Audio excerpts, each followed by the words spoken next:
Welcome back, everybody. Welcome back to Phil's Recap and Review, Star Trek Deep Space Nine, Season 6, Episode 9 in the Pale Moonlight. And yes, if you're tuning into this live or checking this out now, this is a couple days after the new Star Wars movie came out. And this is the only time we're going to mention Star Wars here. That I am here right now with a friend that I'll introduce in a second. But we are here today talking about an episode of Star Trek from 1999. I couldn't be more excited. Watching it, I actually turned on the episode this afternoon and watched it again just to kind of cleanse what I saw last night. But we'll get into all of that in a second. Welcome to Phil's Recap and Review. If this is your first time checking us out and you're looking through Star Trek stuff and you're just picking up on us, please hit the subscribe button. And I'm going to be talking about a lot more Star Trek with some of my friends and bring that more into part of the channel because I love Star Trek and I specifically love Deep Space Nine. It really encompasses everything I love about Star Trek. And that's something we're going to get into today with my guest. My guest from the channel on YouTube, and you can see the link to his channel in the description below, Enchantment of Eternity, my friend Marc. How's it going today, Marc? Pretty good. Very happy to be on the show. Big fan of your podcast and everything, so it's pretty cool to be on talking some Star Trek. Oh my goodness. I'm very excited to have you on as well, Marc. I'm just starting the audio recording right now, so if anyone that's just coming in on the audio recording, hi guys, welcome. I hit the record button late, so you guys got screwed in the deal. Sorry about that. But we have Marc, and I'm excited to have you too. Marc and I have been talking since I think almost towards the end of the summer about trying to get together at some point and do some sort of podcast, and we decided to do it on Star Trek. And I kind of gave it back to him, and I said, okay, do it on Star Trek. Deep Space Nine works. I love Deep Space Nine. Why don't you pick any episode you want to do? And I was kind of hoping you were going to either pick this one or Emissary, because Emissary just because it's the first episode, and this because it really is probably one of the most talked about episodes of Star Trek that ever existed, definitely Deep Space Nine, and one of the more controversial episodes all in all. And before we go any further, Marc, I feel like I have to get this out of the way right now. It's a fake. And let's not forget that it's a fake, everybody. One more time with that. Just let's get it all out of our system. Everyone together. It's a fake. Okay, that's horrible. Okay, we don't have to talk about that. We can get that over the way. Probably one of the worst line reads ever on Deep Space Nine. For this side of come away home or early Quark when he's just kind of screaming and being silly. But sorry about that. But we're gonna get all that it's a fake. It's just such a classic line. It really is. It's almost, to Star Trek fans, it's almost as iconic. And this is something I was talking about in somebody in line last night for the Star Wars movie, that I love Star Trek. I'm a Trekkie first and foremost before pretty much, I think, any of my other fandoms. Star Trek is probably, and especially Deep Space Nine, is what got me into bulk watching television series. Doing that, it was Deep Space Nine, the way that the series connects. But I'm not under any illusions that Star Trek ever was or ever will be more popular than Star Wars. But it's a fake line is almost like it's a trap. It's the same comparison, and it almost means as much to it, except in the sense that this gets looked at as horribly overacting, where it's a trap is classic. But that's the nature of Trekkies. We're very sarcastic and very inquisitive and look into everything and look for things we don't like about things. Yeah, but overacting is part, of course, for Star Trek, though. Oh, absolutely. When you deal with the foundation of William Shatner and Khan right there. Not to mention, as we get into this episode, I know some people have said this, that as bad as Shatner sometimes will eat scenery, and my cousin Gotti, who does some of the Star Trek coverage on the channel with me as well, likes to say that Picard does that as well. I don't see it as much with Patrick Stewart, but whatever. But with Sisko, especially in this episode, Sisko he eats this and the Far Beyond the Stars, I think it's called, the episode where he becomes the other guy. Oh yes. He really goes crazy and overacts about this. But that's where my love for Deep Space Nine comes. And I'd say Deep Space Nine is my favorite of the Star Trek series. I would even put it up there in one of my favorite of all television series of all time. Not that I don't like Next Generation. I really do. I like Voyager. I'm not a huge fan of it. I'm a fan of episodes of Voyager, not Voyager as a whole. And I didn't really like Enterprise. Marc, what are your favorite Star Trek series? Where do you rank on that? What's your favorite and least favorite? Well, I'm pretty much the same as you. Deep Space Nine is my favorite. Always been my favorite because it was the first Star Trek to really go full on serialized, even though it wasn't like quite serialized by today's standards. But for a Star Trek series back in the 90s, most like shows like this were episodic, so it was the first one to go serialized, and I think it took most advantage of its premise. And what I really like about it is that it was more about the other aliens and the side characters rather than the typical Starfleet crew. Like they were there, but they weren't like the main front and center like most other Star Trek series. I couldn't agree with you more, and I think that's part of what makes even this episode really interesting, because this isn't just from Sisko's perspective. It's very much a heavy one of the best Garak episodes, if not the best Garak episode. I mean, I would say the episode where the two other two-parters, the one where he interrogates Odo and the one when he goes to the prison to rescue Tane. I'm blanking on the names of those episodes, but those are some of the best Garak arcs. And I just love so much of what we get with Garak and so much of what you're saying about the focus on the alien races. That made this different than any other Star Trek, not to mention exactly what you said, compared to today's standards when you see things like Game of Thrones or other programs like that everything's such a big, huge world.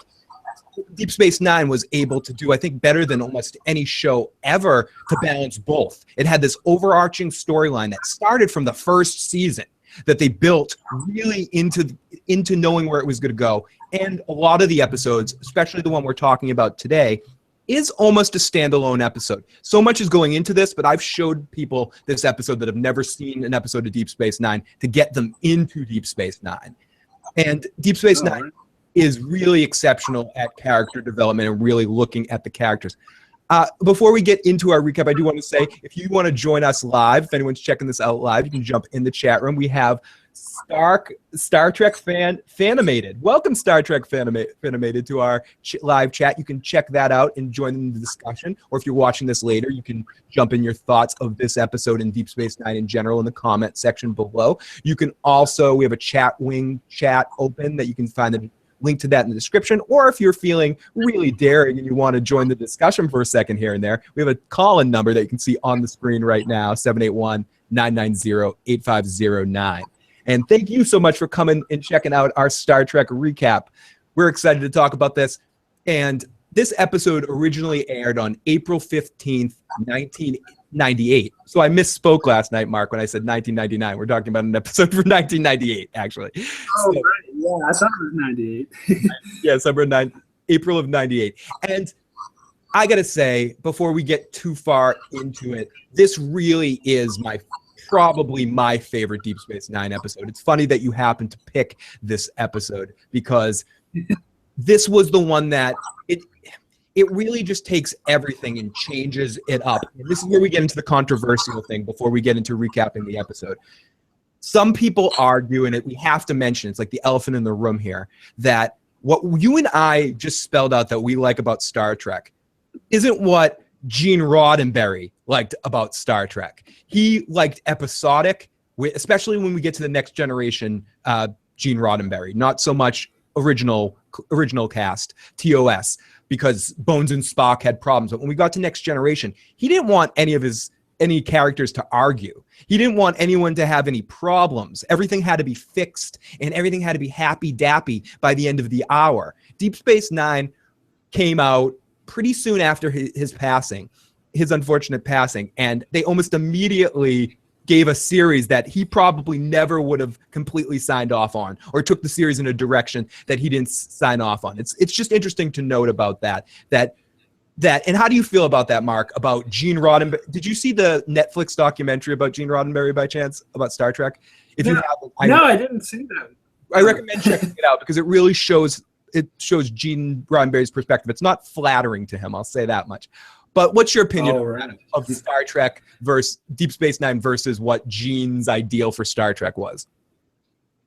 Well, I was just thinking about that, and I agree that Roddenberry probably would have never been on board with Deep Space Nine in the dark tone. Like I remember hearing some interviews about Ronald D. Moore and how his first impressions of meeting Gene Roddenberry, and Roddenberry was like so just closed-minded to anything that seemed like realistic to Ronald D. Moore, because Roddenberry wanted everything to be perfect and a beautiful future. So I don't think he would have been on board with Deep Space Nine, but I don't think that Deep Space Nine, or this episode in particular, because this episode in particular is highly criticized for being very anti-Roddenberry, I don't think it goes against his vision as such. I think he wouldn't have liked it, but I think it sort of skirts it, but I think in the end run it does sort of stay true to Roddenberry's vision. It just shows the dark side of it. Right. It shows that the lengths that people will go to protect that vision. And it also says, and Deep Space Nine makes sure that they do this a lot, that idealism does exist on Earth, and it does exist in that specific section of Earth, in the Beta Z section, as we hear about that tonight with something that happened in Beta Z. And I thought it was pretty fucking funny how in the moment when the Betazoids get mentioned, they do a flash over to Dax and Kira to be like, just not shake their heads. And maybe I transitioned that into just thinking how useless Troy is, that they were both just thinking the Betazoids. So freaking useless. They just both shake their heads like, oh, Troy. At least that's where my mind went, because I'm a horrible person. But yeah, and I think it's fair to say that some of the best writers and all the people that worked on, and this is one of the things you learn in that documentary, that a lot of the creators of Deep Space Nine and the people that worked main focus on their Ronald Moore, Ira Beer, Stephen Bear, whatever, I'm fucking up his name, but you know who I'm talking about. Yeah. All those guys actually had to go away from working on Next Generation to start this project on their own. This was a lot of ways their baby, and all those really talented people. And I connect these people a lot with the Paul Dini of Bat. It's almost like they're the Paul Dini of Batman. That the person that wrote a lot of the Batman animated series and the Bruce Timm. They brought this different element to that universe, which for some reason, when I started to get into TV, the shows that really got me there were I was always into television, but I mean the bulk watching, really studying it. It was Deep Space Nine, Batman the Animated Series, and they were all because of the way that they laced in long form storytelling in just really an exciting way. And this episode is a really awesome, exciting episode of Deep Space Nine. So I think that's enough. We're getting to enough preamble. Let's get into talking about this episode. Yeah.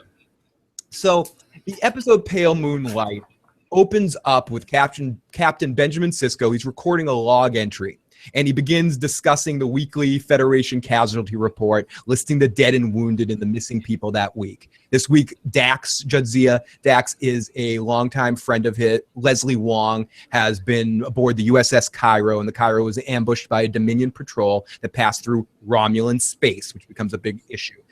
An occurrence only because the Romulans have a non-aggression pact with the Dominion at this point. And this all leads into Sisko being like, I made that decision right here. This is the moment I knew I was going to go I was going to bring the Romulans into the war. I really enjoyed the way this episode started, Mark. I really liked the opening monologue and the way he's looking at the camera. It really made it different than anything we've ever seen before. I think it was a really sort of original idea to sort of, because I think the Romulan truce they had with the Dominion, I think that was originally meant to, as a story device, to keep the Romulans out of Deep Space Nine, because they didn't want them to be a main villain. So let's make up this peace treaty. But this episode, they actually said, hey, let's take that actual plot device and actually do something with it and make a really cool story about it. So I was really impressed with that. Great point. And I also think I was going to bring that up. It's funny you mentioned that, because the Romulans are not a big part of Deep Space Nine at all. They become, from this point on, they're a bigger element of it. But before this, I want to say the only real Romulan thing we see is the whole Defiant. The fact that they bring the Defiant, and we get that one Romulan person that is sort of the Defiant's controller that's using the cloaking system on the Defiant, and she ends up getting killed in one of the initial battles with a Jem'Hadar soldier or something like that.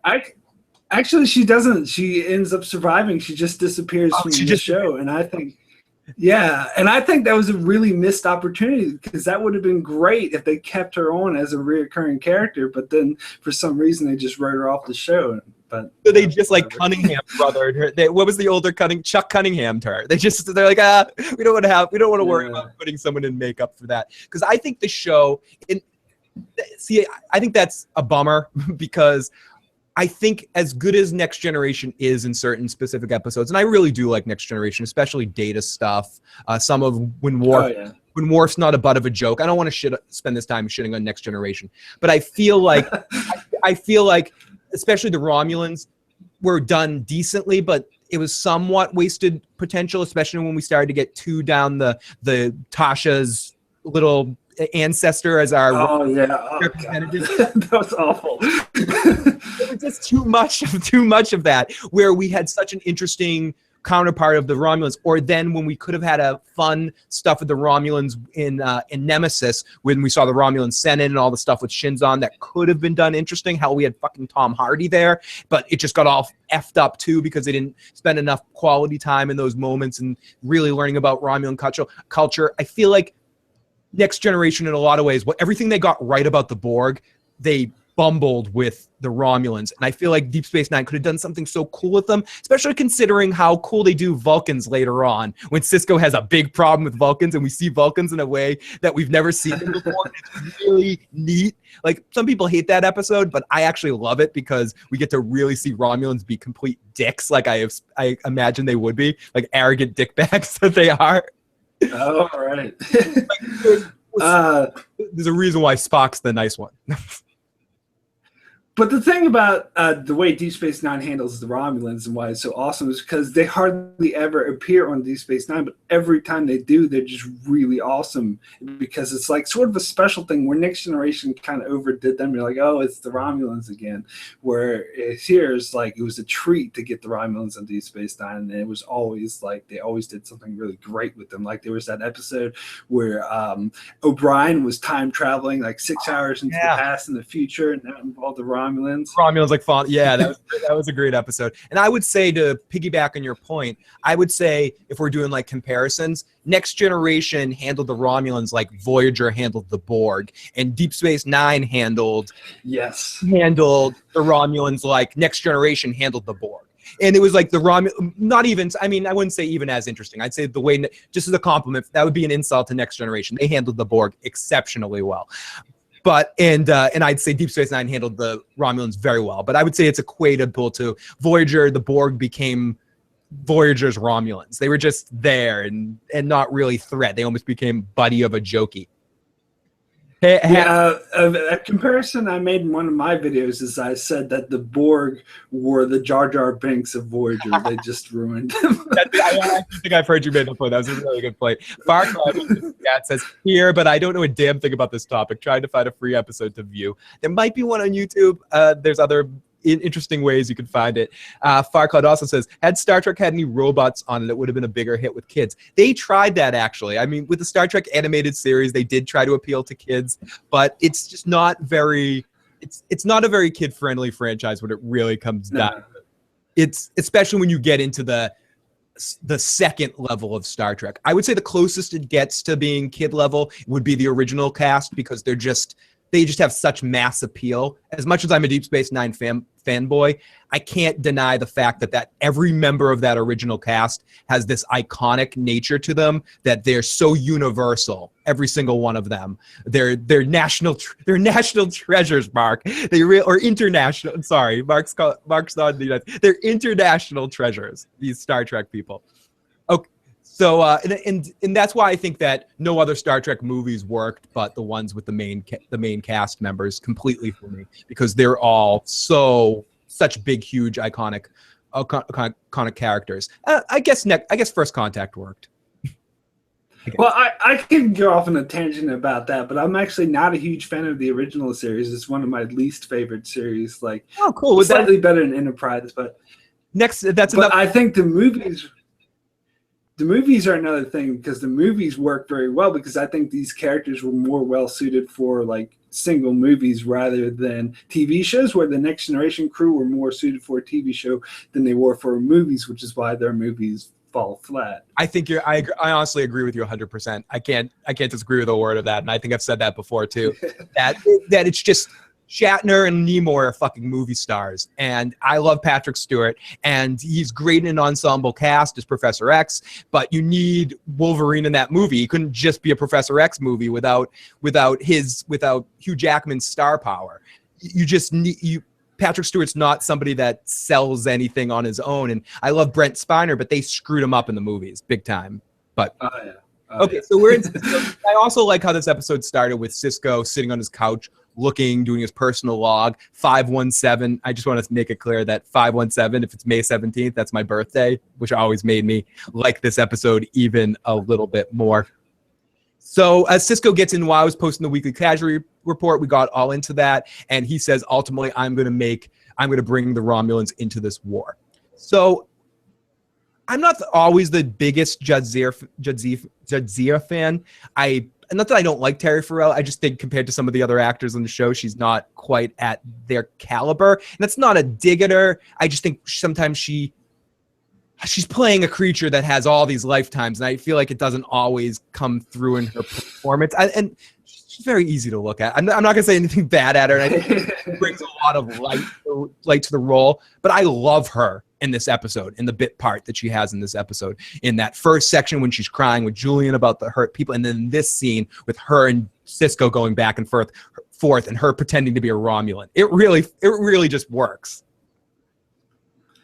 Yeah, I mean, the thing with Dax is I think they were kind of all over the place with their character. They didn't really know what to do with her. So throughout the series, her character goes through like changes and really different. So you can't really sort of latch on to her. But I agree, like the scene where she's pretending to be a Romulan is just great. Yeah, super charming scene, and having the way they go back and forth at each other is just really intense, like in a way that only two really good friends could go back and forth with each other in a role play like this. And she just commits to the role in a way that I don't feel she always does with Dax.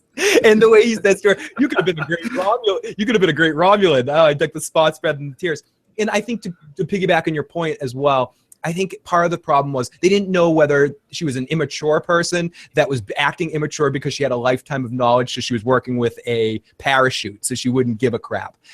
And then at times she'd be very serious. As much as I don't think they should have done it, I wish Jadzia was there for season 7. I really do. I think the actress playing Ezri did a better job acting as that part than Jadzia did. But even though I like Jadzia more, if that makes any freaking sense, I feel like she does a really good job playing that neurotic, I believed her.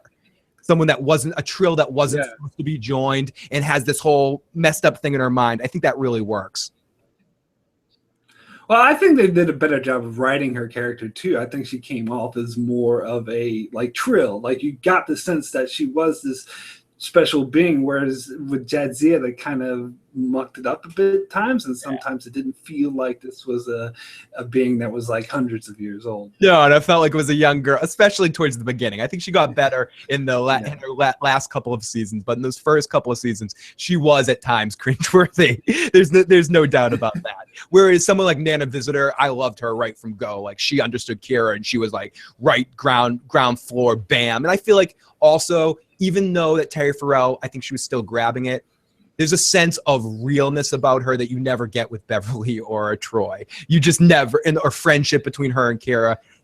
I mean, I guess Beverly, I would argue, maybe I'm wrong about Beverly. Beverly got a little bit more than Troy. I hate Troy. Yeah, Troy was just annoying. No, but I think Jadzia's friendship with Sisko was played out really well. Like that was the one sort of rock. I agree with that as well. And where that eventually goes is really intense. Let's jump in the chat for once. Yes, I'm a Taurus. I'm full of bullshit. Firecloud, that is right. Didn't she marry Alexandra, or was that some other chick? She actually married Worf. And Alexander, not Dra. I'm thinking about Walking Dead. Alexander comes back on Deep Space Nine though. On a couple of arcs. And without getting too into that, if you haven't seen it, I like where they go with the Alexander character. They take it in a... Oh, you do? I don't like the actor, but I like where they went with we're going to have a fun... I wasn't a fan of that at all. You know why I like it? Because I didn't like him as a kid on Next Generation. And I feel like I feel like making him what they make him makes a little bit of sense, but I hear what you're saying where it's annoying. It's very annoying. Yeah. No doubt. It plays that really well. And if we got too much of it, I would be on board with you, but I feel like we got just enough of it. And maybe a couple of episodes towards the end of the series, too much. But here and there was, and I feel like it balanced off because I like Martok so much. So having Martok in those episodes sort of balanced it out for me a little bit. But Martok was awesome. Yeah, Martok was awesome, and I feel like the way Deep Space Nine did the Klingons was really awesome towards the end of the series, like really getting to explore the Klingons. Boo! Troy rocks when she wasn't wearing the bunny suit. Says Star Trek animated. I love my favorite Troy scene. This is turning into more fun here, but my favorite Troy scene is when Troy is when we get that other captain coming on because Picard's on some mission, and he's right. And he goes, "Could you change your outfit?" And he just basically calls her out. Why are you wearing that? Change your fucking uniform. You look like an idiot. So this scene with Dax and Sisko is just a really great scene where basically to sum it up, she calls him out on the fact that the Romulans don't deal well with hearsay and rumor. They don't want to hear anything. They don't want speculation. You can think about them if people don't know what the Romulans are. They are related to the Vulcans. They were originally one race and they got separated. Was it the Romulans that left or the Vulcans that left? I think it was the Romulans that left. Romulans, it was like they splintered group, and yeah. I think I always screw it up, but I think you're right. I think it's the Romulans that left, and they experience emotion. They're not like non-emotional like the Vulcans. They experience emotion, but they have all the Vulcans' arrogance plus human greed and want. So they're kind of like a sick hybrid of humans and Vulcans, or I'd say almost, I'd say it's a decent way, and they're really formidable, and they become in a lot of ways the Federation's deepest rival in this era, where it really comes down to it. I mean, we get more into the Cardassians on Deep Space Nine, but Farquaad says, I mean, if I had, oh, sorry, go ahead. Oh no, I was just gonna read a comment. I'm curious what you're gonna say though. Yeah. Go for it. I was just gonna say, like, if I had to relate like the relationship between the Federation and the Romulans to any modern day or 20th century nations, I would say it'd probably come close to the U.S. and China's sort of relationship. That's sort of the way I look at it. That's a good way of putting it. Farquaad says the thing I didn't like about Deep Space Nine was the religion brought into it, so I stopped watching it. Without getting too far into that, I will say this, that I almost didn't get into Deep Space Nine too because the first 2 seasons are very slow. I don't know if you would agree with me on that, Marc, but the first 2 seasons are very slow and almost hard to get into. And I know it's one of those things that right when you start in season 2, right when you see Sisko have a beard, or season 3, once he starts season 4. Yeah. Season 4 is when he full on grows the goatee. But I'd say season 3 is when things start to get better. It's the transitional season. Yes. Season 4 through 7 are really all action. But the first 2 seasons, I agree, are especially season 2 deals a little bit too much with Bajoran religious crap that I kind of roll my eyes at sometimes, especially some of the Bajoran episodes. I'm just like, oh God, Shakar, I don't care about this stuff. But I would say really well though is the way later on in the series, and then again, I don't want to get into this too deep of like what I think is right or wrong, but what I like is that Deep Space Nine always shows you both sides of things. They have people talking about these people as prophets, yada yada, and then you have everyone from the Federation, the Dax, the Julian, the Miles, that almost are and everyone else in Starfleet that's disgusted, that call these people wormhole aliens. And these aren't prophets, these are messages. These are computer chips. This is all a big con by the wormhole aliens. And there's several times where you're floated that idealism. And I like that Deep Space Nine carries both torches and make sure that they never go too far after a certain point in the series, too far down either route. Yeah, I think Deep Space Nine did a really good job with that, actually. I mean, I agree. It got boring in the first 2 seasons. I kind of overdid it, so it was great how they moved away from it. But they did have some great, like, political commentaries, like comparing it to, like, evolution being taught in school and stuff like that, and just the different religious and philosophical beliefs trying to come together and work together for something good. And I think that was pulled off really well. Oh, my goodness. Someone mentioned 7 of 9 in the chat. I saw her in something recently. Jerry Ryan. I was like, oh, there's Jerry Ryan. Oh, my goodness. Golly. She was in some newer TV show. Okay, so then this all leads into Sisko ultimately being like, okay, we got to convince the Romulans that the Dominion will eventually attack them. Dax is basically like, what are they doing? They don't care. You and the Klingons are getting their ass kicked. The Cardassians are getting their ass kicked. Everyone's getting their ass kicked, and the Romulans are just sitting there waiting, and they don't give a crap that the Federation is getting a black eye while the Dominion uses their space. They don't care. And Sisko turns this around to say, well, the Dominion's going to attack them eventually. Those plans need to exist somewhere. I need to somehow get access to that information. And this all transitions through the discussion with Dax to get to the place where I think anyone who's watching this episode for the first time and doesn't know it's going to go here yet are screaming, please let Garak show up. Please let Garak show up. Please, God in heaven and all I hold sacred, please, Captain Caveman and Aquaman, please let Elam Garak be focus of this episode. And bam, here we go to, oh my gosh, I'm going to Garak swoon here. I cannot get enough of Elam Garak. And my question for you, Marc, is right here in this moment when he says, they get into their initial repartee where they bullshit. But a bigger question, something I didn't think about until this very watch right here. Sisko goes to him and talks to him. And then Garak comes to him the next day, or he comes to Garak the next day. He goes, did you get the chance to talk to your friends? And he says, all my friends on Cardassia are dead. Is that do you think that's a lie? Did he never talk to anybody and had the plan the whole time? Because I think he did. On this watch, that's where my mind went that he lied about his friends being dead because he always had the plan of the data rod and eventually getting on the ship to blow the guy's ship off. It was his plan from that first. His mind works like lightning speeds to, I'm going to blow up the Romulan ship. What do you think of that? You think I hadn't considered that before. You just blew my mind. Yeah, that's pretty.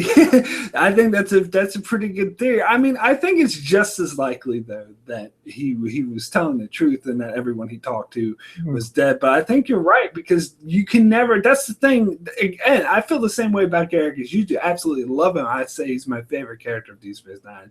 Every time he turned up, it was awesome. But I think that's the thing about Garak is that you never know when he's telling the truth and when he's lying. He has a lot of great quotes about like the truth being what was it? Truth is an excuse for lack of imagination. I think that's his best. That's his line. Best quote. Would you stop? Why are you lying? Well, lying is like a muscle like anything else. If you don't practice it. I love that. That's one of my favorite Garak lines. So he could have totally been full of shit when he told Sisko that everyone he talked to was dead because he knew what he wanted to do. Exactly. He either came up with a plan right away, like immediately, which is on this watch is just the read that I took on it, or he came up with it obviously after his friends died. He said, "Those fucking Dominion. Now I'm gonna get them. I'm gonna make sure of it." And then he decided to kind of put it into hyper Garak mode. He was like, "I was playing the Federation game there for a second. I have to play my game to actually get anything done." But I guess what made me think that is the look in his face when Sisko gets into. First of all, I love how he's like, Mr. Garak, let's dispense the usual bullshit when Garak goes, I'm a pleasure. And he's just like, cut the bullshit, Garak.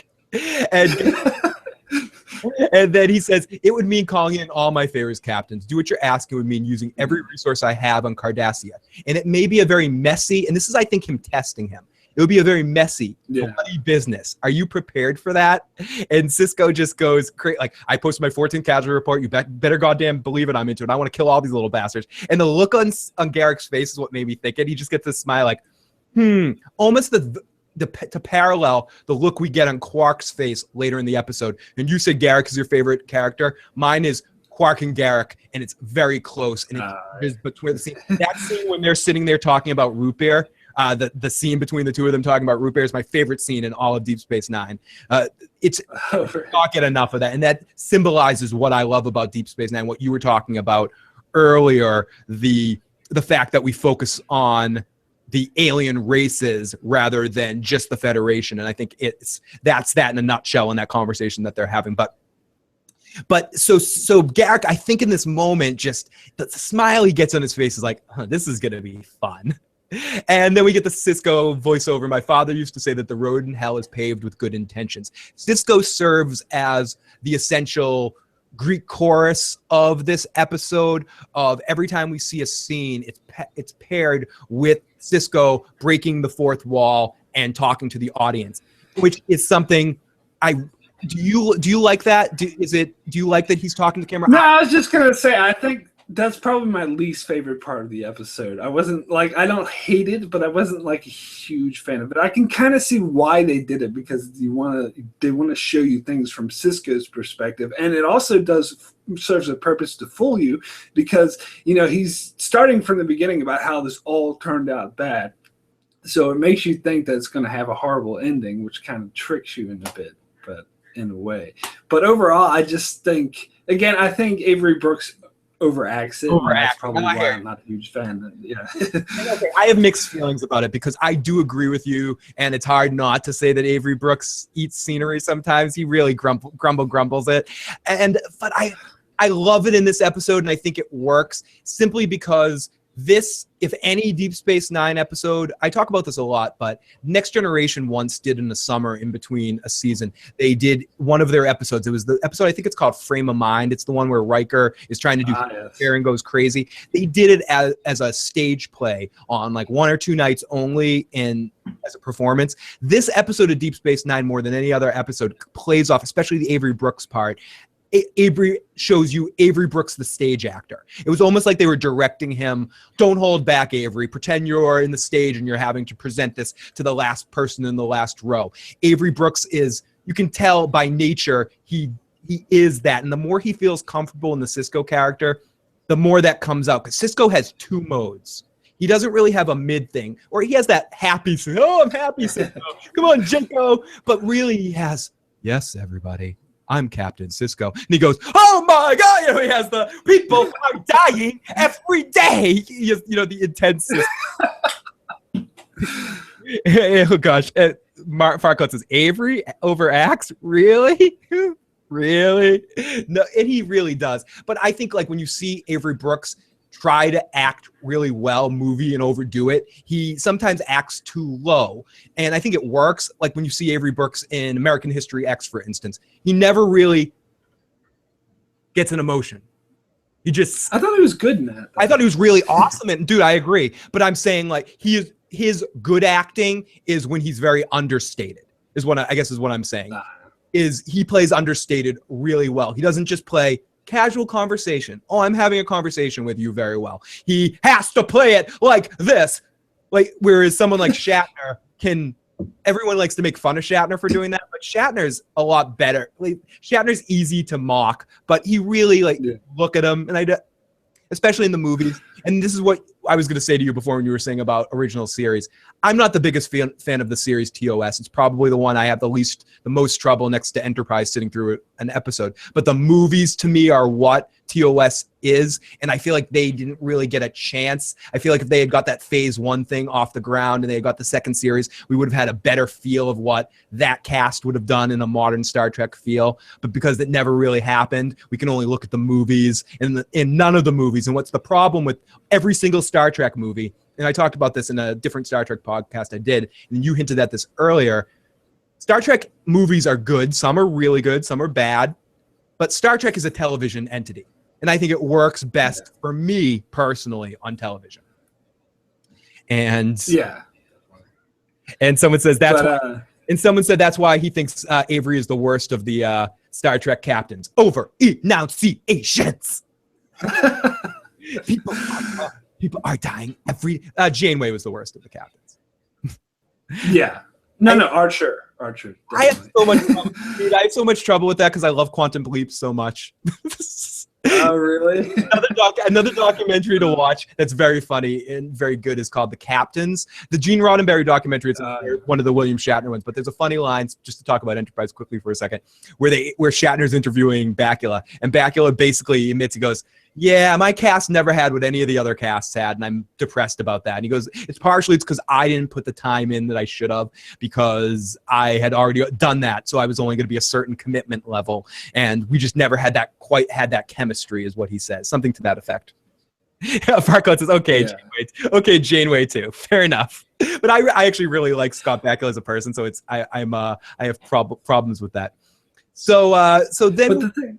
Oh, continue. Well, I was just going to say, the thing with Avery Brooks is that I think, particularly some moments here, which we'll get to, I think his overacting is actually quite bad and kind of brings the level of the episode down. But what I think he's best at is doing the sort of crazy sort of acting like he does with the characters from the Mirror Universe and stuff like that. He's always excels at that sort of craziness. Yeah, fucked up crazy Avery Brooks when he's freaking out because he had a vision and no one will believe him and he's running around. It's because the overacting is believable then. Because he's playing a real fat crazy fish, like he's a fish out of water, like he's just freaking out. An episode where people are trying to stop, where Jake and Kira are fighting back and forth. He's just like, no, you don't understand. I must let my son. It just kind of works though in some weird fucked up way. It just makes me laugh, so it works. But I agree, in like an episode this serious, when he's going crazy and Garak's just sitting there so subtle, you're like, okay, Avery, take it back a little bit. I think it works, but I can't argue with what you're saying, because you're not the only person I've heard that from, and I'll repeat it again. Yeah. Avery Brooks eats scenery like popcorn. He's just like, he knows how to eat it, and the more comfortable he felt. I don't know, but to be clear, I think his interactions with Garak work. I think it's just his monologues. Yeah, really absolutely. I think the only scene I was thinking about, and we'll get to it, it's the scene when he threatens Tolar, that I think is a little over the top quote stuff. But it's funny. It is funny. It is funny, but it's so out of character of Sisko, and it's so ridiculous that he goes in that direction. So let's continue right here. As Sisko's laying in bed, he said, I laid the first stone that night. I commit myself at any price I pay, go to any lengths, because my cause was righteous. My intentions were good. In the beginning, it seemed like enough. Now you have me doing it. So that night, Sisko learns that the Dominion conquered Beta Z in the matter of 10 hours. We kind of talked about this earlier. And we get the Sisko line, which was actually a good line. If there's one thing I've learned over the years, it's that bad news invariably comes in the middle of the night, and I actually do find that to be exceptionally true. And it seems like it's true. So we get Kira and all the secondary characters. This is really a Garak and Sisko episode. We don't get a lot of focus on anybody else. Everyone else is kind of window dressing. I'd say the next person we get the most focus on would probably be Bashir, because Bashir makes a big stand in that scene with Sisko, and it's a big, in Dax. I think him and Dax are probably next to him, but Kira's not. Oh yeah. Well, and Quark has his moment. Quark has his moment, but Kira's really sort of in the background. Odo is only in that one little moment. He gets a good monologue, but Kira serves as and Worf is only in a singular moment. She calls him and tells him that Beta Zed's been attacked, and then they get into a big discussion, which I think is really fucking hilarious. And this is what I was talking to you about before, that we see the eyes about Beta Z and about everyone just going, oh, Beta Z, the worst defenses in the world. Oh my goodness, they're out on a mission, and what's worse, yada yada yada. They're just a bunch of morons. And the look on Worf's face and the look on everyone's face in this moment, just scroll your eyes, all thinking about the idiots in Beta Z. And it is fair to say that if you're curious and you like expanded universe stuff, there are some audiobooks and extended universe Star Trek books about this occupation on Beta Z, and actually Troy and what's Troy's mother's name? I'm blanking on it right now. Roxana Troy is Deanna and Roxana are a big part of that series and what they do to protect themselves from the Dominion occupation, and it's actually moderately interesting. moderately. Yeah, I was actually just going to mention that myself because I actually thought that was a pretty good book. It really sort of expanded. I think the Enterprise was involved in that sort of storyline, getting the Dominion away from Betazoid. Yeah, and it was an interesting thing. I like that one, and I also liked the one that deals with them going to rescue the fake Riker, and it's all about. It starts off with war, dealing with what happens to Jadzia at the beginning of it, and it kind of goes there. Yansani 2 or something like that, or whatever they Inzadi, yeah. Inzadi, yeah. Anyway, so we're totally Star Trek geeking out right here. That we both read the same audiobooks. That's next level Star Trek.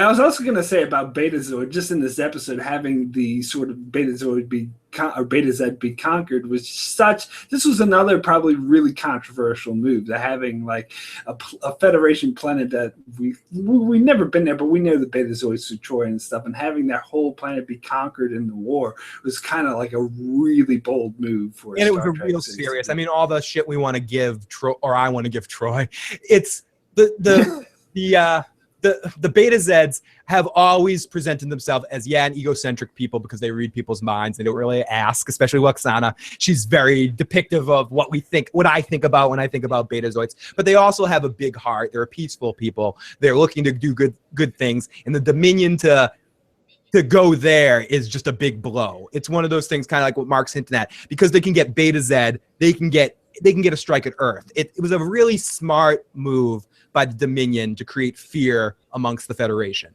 It was a real, and that's one thing you can say. And some people could argue changes in the last season of Deep Space Nine, but that's a different discussion altogether. Up until this point, to where this episode is in Deep Space Nine, the Dominion's winning the war. It's really dark. Yeah, they've gotten back the station and all of that stuff happened, but really it's dark, and it's not quite as dark as we'll get later on in some episodes that with stuff to do with Nog and stuff, but it gets really. This is not a good place that the Federation is in at this point. And the Dominion's winning. They have more men. They are breeding troops at epic, as we get into the Romulan explaining it to it later. And the Federation is having extremely a tough time in this war. We are losing this war. Now, I just also want to say that having like the Beta Z be conquered is also a very good plot point for this episode in particular. It really raised the stakes of making it so much more important to get the Romulans on the side, and I just thought it worked really well. Yeah, great point. Creating tension and all that. Yeah. So then our next scene, we get Garak and Sisko. Mr. Garak, it's been 3 days. Have you made any progress? We kind of already talked about this. It depends on what you consider progress. Beta Z just got attacked, yada, yada, yada. And this is where he tells them all of them are dead now. And Sisko immediately goes into, okay, and just walks out the other, like, okay, I guess it's all done. And Garak's like, listen, I hope you're not giving up this easy. After all, stakes are much higher than a few dead operatives. The fate of the entire Alpha Quadrant, it hangs in the balance. At least that's the case you made to me when it was only in theory. And this is Garak has his own agenda at this point. If you want to guarantee that we obtain evidence of the Dominion plan to attack Romulans, I suggest we manufacture that evidence ourselves. And this leads into what we were talking about before, that I'm choosing to believe on this watch through, that Garak had this plan all together and didn't actually have friends that died, never contacted anybody, didn't even risk it because he knew that the Dominion would monitor all traffic coming off Deep Space Nine, even through his back channels, that he just didn't even go there. Because especially as we find out later, who were his contacts? Did he contact Tane? I mean, if he did, he still has some contacts that we find later on.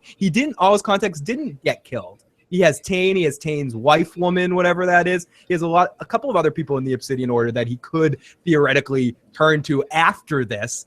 So, I don't know, whatever. Well, I think Tane's dead at this point, actually. Oh, he died the previous season. Yeah. Is this post the them going to the prison? Yeah, this is. That was season 5 and this one's season 6. Thank you so much. It's been a long time since I did a full watch, so it's hard to imagine where specific episodes are. Okay, so at this point, maybe he is running out of people because a lot of his people are gone. I mean, it's fair to say one thing, though, that he does have someone he can count on that we see in season 7. So at least he has one contact on Cardassia. Okay, so Sisko, maybe I should have put a stop right there. Maybe I should have said, thank you, Mr. Garak, for your input. I will take it under suggestion, under advisement, and gone back to my office and forgotten about the whole thing. But I didn't, because in my heart, I knew what he was saying. Makes sense. Sorry, I'm doing that just for you, Mark, the overactor.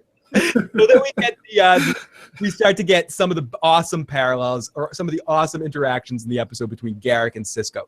And this is what I want to say about that before we get into the specifics of it. I love that Deep Space Nine did this in a way that I think Game of Thrones is another exceptional example of this, that putting characters together you wouldn't normally have together. They did a good job with Garak to make sure that they stuck Garak with everyone that it could possibly be Garak interesting. And it's really fun watching him and Sisko, two completely different kinds of people, interact. It's almost as fun and fun on a different level as him and Odo. Like him and Odo and then him and Worf have this interesting balance between the two of them in the episode. And him and Julian have this whole other dynamic. It's really cool. And him and Quark have an interesting point of view that they share of the way they look at the Federation. It's so cool how the show used Garak. Never too much, never always made you want more of him. Some people could say, oh, I wanted more Garak. I think they used just enough.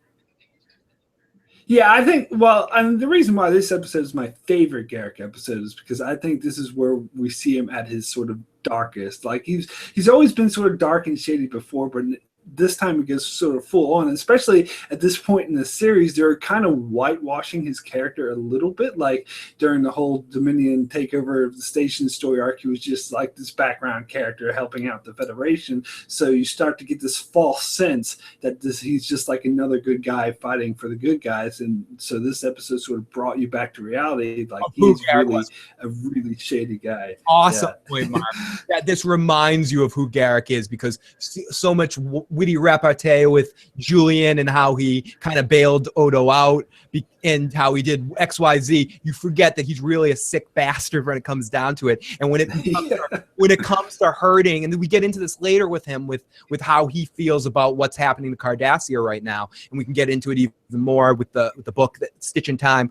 It gets so into how he feels so betrayed and so a big, huge fuck you to the Cardassian government and to the Dominion for influencing Cardassian government to go down this direction. Not to mention the fundamental problem the Obsidian Order has with Central Command.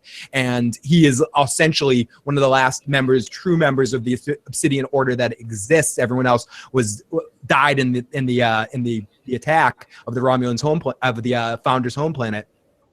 It's just interesting to think about, especially where we see his reaction to the way he handles the Founders at the end with the Wei-Ung clone in season 7. Oh, you're dead. That was the last Wei-Ung clone. Oh, I was hoping you'd say that. It's just a really fun Garak moments there. And it's also worth mentioning that with Garak, he also has this fundamental hatred for conformity. He likes playing, he likes lying, as we said, and he really likes playing this game. And it's really great seeing Garak in this evil, not evil kind of role, but facilitating evil in a sense, and working within the shadows. Or evil isn't the best word. I would say working within the shadows and working within the gray area. Yeah. It was the ends justify the means sort of mentality. Right. And he's so pissed off about this shit. He's just so angry at, I remember, I was kind of blanking on what I wanted to say. When we get into the whole Hala program issue, that the fact that he had to put in some hatred for Gul Dukat in there, like he couldn't go without ragging on Dukat even through the program. Where he had Wayman's like you're idiot. He was your idiot predecessor Gul Dukat was obsessed with his daughter and all this sort of shit, which is just such a Garak thing to put that in there because he's still hurting from the whole Zial situation. Right, yeah. Well, of course, he always hates Dukat as well. I feel like that was one of the things that could have got explored more in the show. I feel like as much as the culmination of the Dukat arc was satisfying on some level, some could argue it was a little too whatever, punch here. But I felt like we needed some sort of comeuppance with either, like, I wanted to see the end of Dukat to be him running into a dark alley with Worf and Garak right there, with the two of them looking at each other. Should we work together? Yeah, let's work together. And then they go to work on him, like go to work on him slowly, like Marcellus Wallace. We're gonna go into work on him slowly. We're gonna bring real hard-hitting motherfuckers in here and go medieval on your ass, Gal Dukat. I would want to see Worf go all medieval on Dukat. Okay, so this whole scene that we get into, Farquaad says Avery Brooks always seems like he's auditioning for Othello. It does seem like he's always doing thou art. It seems like that would be the best use of Avery Brooks's part. Like, I would love to see him on Shakespeare Live. That would be a good way of seeing him. If you're sitting in the back row of a theater of Red Rocks Theater in Denver, and you're in Morrison actually, and Avery Brooks is on the stage, I'm going to hear every word he says way in the motherfucking back because he's going to shoot. Yeah. So Garak gives him the rundown of who this senator is that he's going to talk to and that should come, and he should try to convince them that the the Dominion want to attack the Romulans. He is what's his name? Vernek? Oh, gosh, I'm blanking. Vrenek. I can't fucking pronounce anything. And the Romulan senator, who hence will be called for the rest of the episode, the Romulan senator, that he is the one that is the most pro-Dominion voice in the Senate, and he's the one you need to talk to. This is another clue that Captain Sisko should have picked up on. That why does Garak want me to talk to this one? And I get where he's coming from. Oh, if you can convince this one, you can convince anybody. But it's really just, I hate this guy. I'm gonna kill the Romulan that most supports the Dominion because I hate the Dominion. And it would also make sense that that person was talking to the Dominion and having a meeting that would be assassinated from afterwards. Because if he's pro-Dominion, then it would make sense he was actually meeting with the Dominion to talk about a possible alliance. So it's again, Garak knows how with your lies you have to cross your T's and dot your I's. That is the most important thing with a lie. So exactly, and I think it was a really strategic move as well that he, because if they killed off a Romulan senator who's like more Federation friendly, then it wouldn't carry as much weight as this guy who's Dominion friendly actually went against the Dominion and was killed by the Dominion, so it pulls more weight. So I think it was totally strategic on his part. Absolutely, 100%. So he basically explains to him. Garak explains to Sisko. And I love, this is so Cardassian of him. When Senator Vrenek arrives, you'll show him a holographic recording of a secret meeting held in the highest level of Dominion in which a planned invasion of Romulus is being discussed. You'll tell the Senator that this information was obtained through various covert means at great cost to the Federation. At least, I love this line, at least 10 good men lost their lives bringing it across the line. That sort of thing.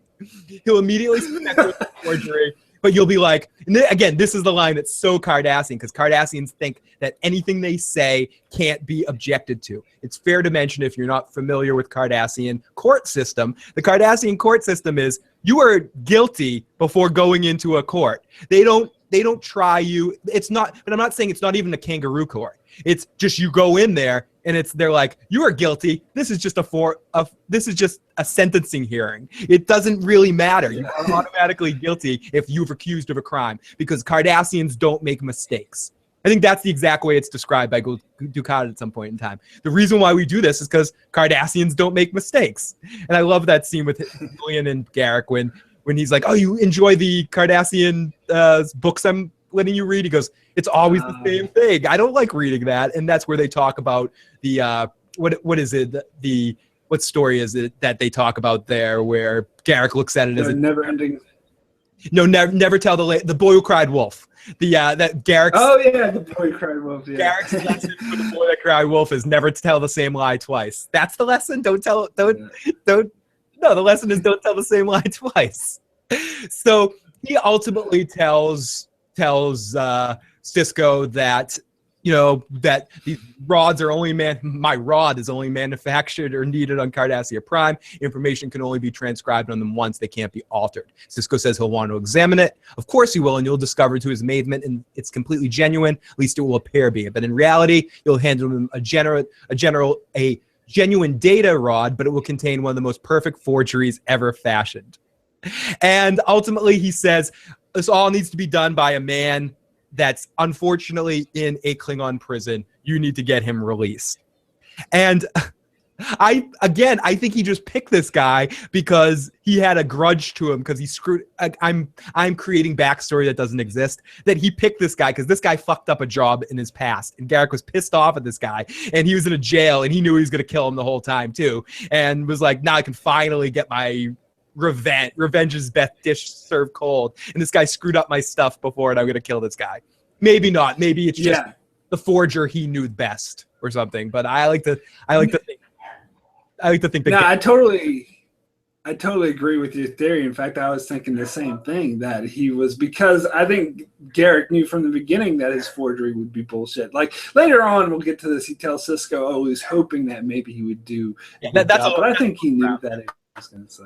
Yeah, that's a load of crap in that situation too. I think that's him in a frustrational moment going into lie mode again, and kind of sawing with Sisko, and eventually he just real talks Sisko, as we'll get to that. But okay, so the first thing Sisko needs to do is to get Tolar, which is an expert in holographic forgery, released from the Klingon prison, and we cut into him. And this, again, a lot of times you could say that some characters would be throwaway characters. Tolar is not a throwaway character. He is hilarious, and the way that the actor does the part, it's just so gooily amazing. I cannot tell you how grateful I am, Captain. I can't even do his voice. The Klingons are always going to execute me. Of course, they say that every day. That's just a little game they like to play. Oh, I've never done a job for Starfleet. You want something with some of Orion's slave girls and not. And Sisko's just like, dude, shut the fuck up. This is for Garak. The look that Tolar gets on his face when it shifts. Oh, this is for Garak. That's different then. I'll go to my room. And then he just goes off to his room. I love this scene. Yeah, I mean, that scene totally implies that him and Garak have some mean backstory. So I think your theory about Garak just not liking this guy and wanting him killed is pretty strong. Especially, look at him. He's just an annoying guy. Of course Garak would want to kill him. Yeah, Garak doesn't stress well with annoying. Barney Miller originated that line about the boy who cried wolf. Thank you, Farcloud, for that information. Star Trek Animated says, I love Barney Miller. Credit to the Garak's character that he had thought 10 steps ahead and knew the end game while not tipping off Sisko. And that's an interesting point to bring up, that usually Sisko would probably be able to play cards with Garak. And Sisko, or at least the Sisko that we're introduced on the series, is someone that has a great bullshit detector, that could probably, similar to that, the two people that we know that could best call Garak out on his bullshit, not counting Julian because he knows him better, would be Odo and Sisko. That they both can look at Garak a little bit different and understand, because they understand I was going to say the human condition, but that's insulting to Garak. The alien condition. They understand it a little bit more and can kind of focus, especially Odo, but I think Sisko too, he looks down on Garak a lot. And I think he, in some weird freaking way, from this point on, he gains a level of respect for Garak for duping him and for doing what he knew needed to be done. It's why I think he's acceptive of Garak coming on the ship later after this point. It's a way of actually accepting Garak because he put him through this and took a punch and could stand up to Sisko punching. A lot of people would just, I love how Garak we're going to get there. I love how Garak tries to block the punch and Sisko's just like, get the fuck out of the way. And he's like, get away from me. Okay. So Sisko says later, and then our next scene is, but it didn't take me long to come face to face with the fact that I made a mistake. And this is where we get Odo, and it's Odo the captain. Go ahead, Constable. We get into probably another one of my favorite elements of this episode, and it's on point where I told you my favorite character it's Garak and Quark. This Quark moment, oh God, it's so good. It's so good. Armin Shimmerman, I cannot say enough great things about the way he brings life to the Ferengi race in the way that Next Generation, again, I know he played one on Next Generation, but this is another thing that Deep Space Nine just kills, that Next Generation just shit the bed on. I'm surprised they were able to save the Ferengi. And they did. The Ferengi are one of the best elements of Deep Space Nine. And especially Quark and Rom and and I said his name earlier, but I'm blanking on it now. Rom's kid, Nog. Oh yeah. Especially the three of them, and in the magnificent Ferengi episode, and the fact that they get Inconceivable to come on as the Grand Nagus, and all just everything to do with Wayun as a Ferengi, as a Brunt, is one of the great acting jobs in the show, playing both those characters. And I didn't know that till I looked at the actual IMDb to be like, oh my god, it's the same actor. Yeah. But this scene with Odo, with Quark, and the way Odo handles it. Okay, basically he gets a call. Tolar, a problem happened at the bar. He tried to kill Quark. So we go back to and I'll just get into Odo's description of this. As I understand, Mr. Tolar over there came in about 2 hours ago. He ordered a bottle of drink. 15 minutes later, he ordered another bottle, and then a third. Halfway through it, and I love how Odo's doing this all with his arms crossed, just like upset that Quark did something nice. Halfway through his third bottle, he decided to dance with Impella. She otherwise was engaged at the Dabo Whale and declined his invitation. He decided to force the issue. A brief struggle ensued, and it really put Quark with a look in his face of disappointment and an uncharacteristic display of chivalry, attempted to intervene. So Tolar stabbed him, blah, blah, blah. So he says to Sisko says, do we have to press charges? He's not my friend, but he's working for me on a sensitive matter. Do we have to press charges on this man? And fairness, Odo worked with the Cardassians. He said, I know that sometimes it's war times, there's special means, but Quark, if he wants to press charges by a matter of law and order, by my crazy programmed in founder's blood that I need order, I need to do checks and balances, and if he files a report, I'm going to need to go through it all. I just have to do it. So this comes to the scene where he goes, may I speak with Quark? And we get one of the best Sisko-Quark interactions, and a great parallel to where Sisko has him by the balls in the first episode, or when Quark wants to leave and Sisko has him by the balls. Quark's been waiting for this moment for so long. Hey, Renwood, welcome. Farquaad says, oh, Orion's Slave Girls, my main holodeck program. That in Vulcan Love Slave Volume 4 is one of Quark's favorite programs. Oh, you want to borrow my version of Vulcan Love Slave Volume 4? Let's just get to a logistics thing that you're probably going to be discussing, that maybe going to bring this up. Whose job is it? It's probably Rom's job at this point. But whose job is it to clean up the holodecks after people are done with Oh my! Yeah, I would say it's Ron or Nog, one of them. Yeah, it's one of the low Ferengis jobs to do that. Welcome, Renwood, and now Red Sox says best Barney Miller episode was the Hatch and the Brown. Yeah, that was a good one. There's nothing wrong with that. Okay, so he says, "May I speak with Quark?" We get Bashir working on Quark, and how are you doing over there? How do I look? I was a man that just had a brush with death. He'll be fine. His ribs deflected the knife from his major organs. The bleeding was superficial. Superficial? Do you know how much this shirt costs? Come on. Classic Quark. Classic Quark. Quark at that point is just trying to get any scent. He doesn't know where this is going. And so he's trying to get any scent. And he's trying to just make himself angry so maybe they'll throw him a strip of latinum for the shirt or something like that. So Sisko goes, do you want to press charges? Quark's like, you bet I do. And what will it take to commit you otherwise? Quark's face goes from this to, it's, in the Grinch that stole Christmas, the Grinch's heart grew 10 sizes at that point. And you see the Grinch's smile come over his face. That's Quark's face as he just goes, are you, and the way he says it too, are you offering me a bribe? With a big shitty face. I knew it, Captain. Captain, I've always liked you. And I've suspected somewhere deep inside you there's the heart of a Ferengi just waiting to come out. You just can't. And then it gets into what's the price. And he wants his new clothes. And he gets into I'll be no less than 5 strips of latinum. I'm having trouble with security. Could you get something past security? Anything else? No. I think we can call it a bribe. It's just so casual, and if people don't know the Ferengi, Quark often likes to mention, and he yells at Sisko later on in the series about this, you don't like me because I remind you of what humans used to be.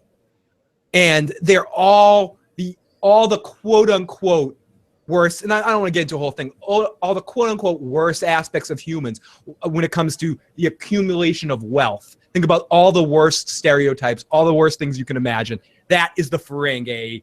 That's the laws by which the Ferengi dictate their society, even to the point of whether they go to Ferengi heaven, which is a place, the divine treasury, which is surrounded in gold, or down to the place of destitution, where you're in their hell is being poor and living in a ghetto or something like that. It's basically that's the Ferengi's religious culture is based around financial gain and profit. So the humans treat the Ferengis like shit because of this, and this pisses them off because they're like, you only treat us like shit because we remind you of what you used to be. I've read about humans, and so he's so excited for this moment, and he says, I thank you, Captain, for restoring my faith in the 98th rule of acquisition. Every man has his price. Bam! It was just so awesome here how happy Quark was. He was so ecstatic that Sisko was offering him a bribe. He's just like, I knew it, and bribes is a commonplace in Ferengi. You see in some of these other Ferengi episodes, it's just like shaking hands. You just bribe. It's just another thing. So he was just so thrilled that Sisko was doing it as well. To the point that, let's just take it for instance. You go to the deli because you want to get some sliced cheese, and you take a number. They won't call on you until you actually bribe the person behind the counter to cut the meat. Because taking a number just reserves yourself a spot in line. It doesn't reserve you the right to cut the meat. You want me to start the machine? That's another 10 strips of latinum. You want me to actually cut the cheese? That's physical labor, which is gonna I'm gonna charge you by the hour of my work. So that's gonna be an extra. They actually figure it out. They have like contracts in their pockets, like business cards, to be like. And people say that, or the Federation like to look at the Ferengi, or they're often talked about that they're unscrupulous, that they're a bunch of Don Kings, essentially, that they're always trying to screw you over. I'm sorry, I was going to do a Don King voice, but Quark is a Don King. That's going to take more effort at a later point. But ultimately, they actually, and Jadzia, I think, talks about this at a later point with talking to Worf. If you know their rules and you work within them, they're actually a very honorable people. And for the most part, they don't break out of what their code of ethics dictates. It's just that their code of ethics dictates that you have to always try to scheme. You always have to try to get more money. You're considered a bad Ferengi if you're easy to deal with. Like what's his name? Quark's brother, Rom. Rom is considered. I mean, I know where it ultimately leads, but Rom is considered the worst Ferengi ever, or Rom, Quark's dad, because he was a nice guy that believed in sharing and equal wages. So the Ferengi culture is very, very fun to think about. Someone said the holodecks. It would look like what Randy from South Park did when he finally got internet access. Oh no! Gross. Marco says DS9 is the greatest. Bump of a pump as he's learning the marvels of Vulcan Love Slave Volume 3. Okay, so the next after anything else you want to say about the Quark and Sisko scene? Oh no, I think they're good. Yeah, I think we're good there. There's definitely more better Quark episodes to explore Quark as a whole, but it's a really fun moment and really a good, proud moment for Quark to be able to see some Ferengi in the man that he probably looked at as the least Ferengi of all the cast, of all the crew. Well, I mean, I love Quark as well, but I don't think he always works in some episodes. Sometimes he does feel a bit hamstringed in there, like, oh, they have to just try to force more Quark into this episode. But this one, I think it really works. It blends beautifully, and it sort of enhances. Yeah.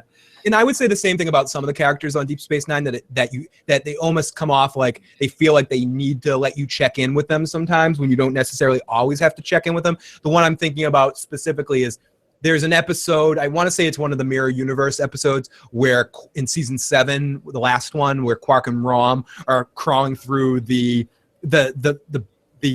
walls to get somewhere, and they open the wall, and then it's just Sisko sitting at his desk for some reason, like, what are you guys doing? And it's a funny moment, but it's like one of those obvious moments just to put Avery Brooks in the script. And I hear what you're saying. There are moments where Quark specifically, they want to make sure he's in pretty much every episode. So you'll check in with him for like a second, and it's like, oh, okay, you didn't really need to check in with Quark right now. They just need to show him go like this with his face for 1 second or something, like, oh my gosh, Jem'Hadar, Klingons, what's next? Oh yeah, right. And hey, Ren, do you have any good green body paint? Yes, I do, Farcloud. I put concealer before I put my foundation makeup on. Oh my goodness, guys. Thank you so much for jumping in the chat and sharing us on our discussion of this episode. I think we have Joe Dirty Locks checking us out right now too. Joe, thank you so much for checking us out, buddy. Okay, so the next step of the plan is to obtain the genuine Cardassian data rod by Garak. A minor miracle, he says, to find a seller. Unfortunately, the price is quite high. And Sisko's like, pay them whatever you want. No, they don't want money. They want 200 liters of biomimetic gel. And this isn't the first time biomimetic gel is mentioned. And so I think it's cool that it comes back. And it gets mentioned, I want to say, on Next Generation in an episode too. It gets mentioned a couple, I could be mistaken, but I want to say Data might mention it in passing in an episode at some point too. I could be making that up, but I know for a fact it gets mentioned on another Deep Space Nine episode. Biomimetic gel gets referenced a couple of times. I know it was mentioned in Voyager. It was mentioned in Voyager later on. In fact, I think it was sort of a continuity error because they sort of mentioned it like it was like Janeway was trading it casually with some alien race, whereas in this episode it's like this guarded, like highly toxic thing where you can't trade with. Janeway was just like giving it away. Like, who cares? And this is also worth mentioning in the scene before we go over a couple of Garak jokes. Where Garak's like, can I share the elevator with you? And Sisko's like, go to ops. And he goes, hold. And Garak's like, hold. The less I'm seen parading around ops, the better with you. And Sisko's like, I agree. And he's just so pissed off. He goes, are you mad at me? And he goes, Tolar, who's watching him? I've locked him in his quarters. I've left him with the distinct impression that if he attempts to force the door open, it may explode. And Sisko goes, I hope that's just an impression. And considering Garak's the guy who blew up his own shop once, Garak says, it's not best to dwell in such minutiae. That's one of my... That was so awesome. That's one of the Garak lines I quote more than any in my real life. When someone asks me a question and I don't want to give them details, it's actually a serious moment, I'll go, Stephanie, it's best not to dwell on such minutiae. She's like, what are you talking about? I'm like, Garak. It was like saying minutiae is whether or not he's actually going to blow someone up. That's just classic Garak. And it does make you wonder whether he actually did really set an explosives. I think he did, personally. Yeah, me too. I personally think he did as well, especially considering he blew up his own shop. I think it's just something that makes him happy. He gets high. That's how Garak gets high. You know, like knowing that he's on the edge of die at any moment there. So he says, in any case, we have far more important matters to discuss. I've located a gentleman willing to sell you a genuine data rod. However, how do you know it's genuine? I trust the source, but rest assured I'll confirm the rod's authenticity before I make payment, which is just bullshit. He doesn't care. How much does he want? I'm afraid not interested in money. Well, what does he want? He wants 200 liters of biomimetic gel. What? I love Garak's reaction too, because Garak at this point, it's like when you get into that point where someone's accepting your bullshit or your lies, and you get to a point where you're just starting to just throw shit to see what you can get away with. He knows Sisko. He knows he has Sisko by the balls here. So he's just playing with him here. I bet this wasn't even, maybe it had to do with and I know I'm creating a lot of fan fiction here, but my next fan fiction thing is Garak already had a data rod. He did this to gain favor with whoever wanted the gel, and he knew he could manipulate Sisko out of the gel. Probably not, but I wouldn't put it past something Garak would do in this moment to just play with Sisko and go, well, I want the gel because I know someone that's been asking me for this to get some new fabrics for my clothing line or something. So let me fuck with Sisko here, and I have a data rod. I'm not saying that's the case. I tend to think that this. Yeah. I tend to think this was what it presented itself. But as Marc was saying earlier, you can't, because once you know Garak, you can't help but question everything he says, every point he brings up. Yeah, I mean that's true. I mean, I'm not sure if I'd go that far to say that he just made it up, but I think either way, he was definitely like testing Sisko and seeing how far he could push him and how far he would go. Exactly, and I think part of that was with maybe if it is down that route, if I'm not accepting my fan fiction, if I'm not accepting my fan fiction, that or my tinfoil hat theory here, as they say, then ultimately it's probably the amount. Like he knew that this guy would have accepted any amount of biomimetic gel, and he kind of tried to push the 200 at first to be the the chat is talking a little bit about South Park. To do the South Park thing, as Matt and Trey often say, that the first draft that they would give to Comedy Central for everything is way worse than they actually want. So that when Comedy Central comes back and goes, "Can you cut that out?" It's exactly what they do want.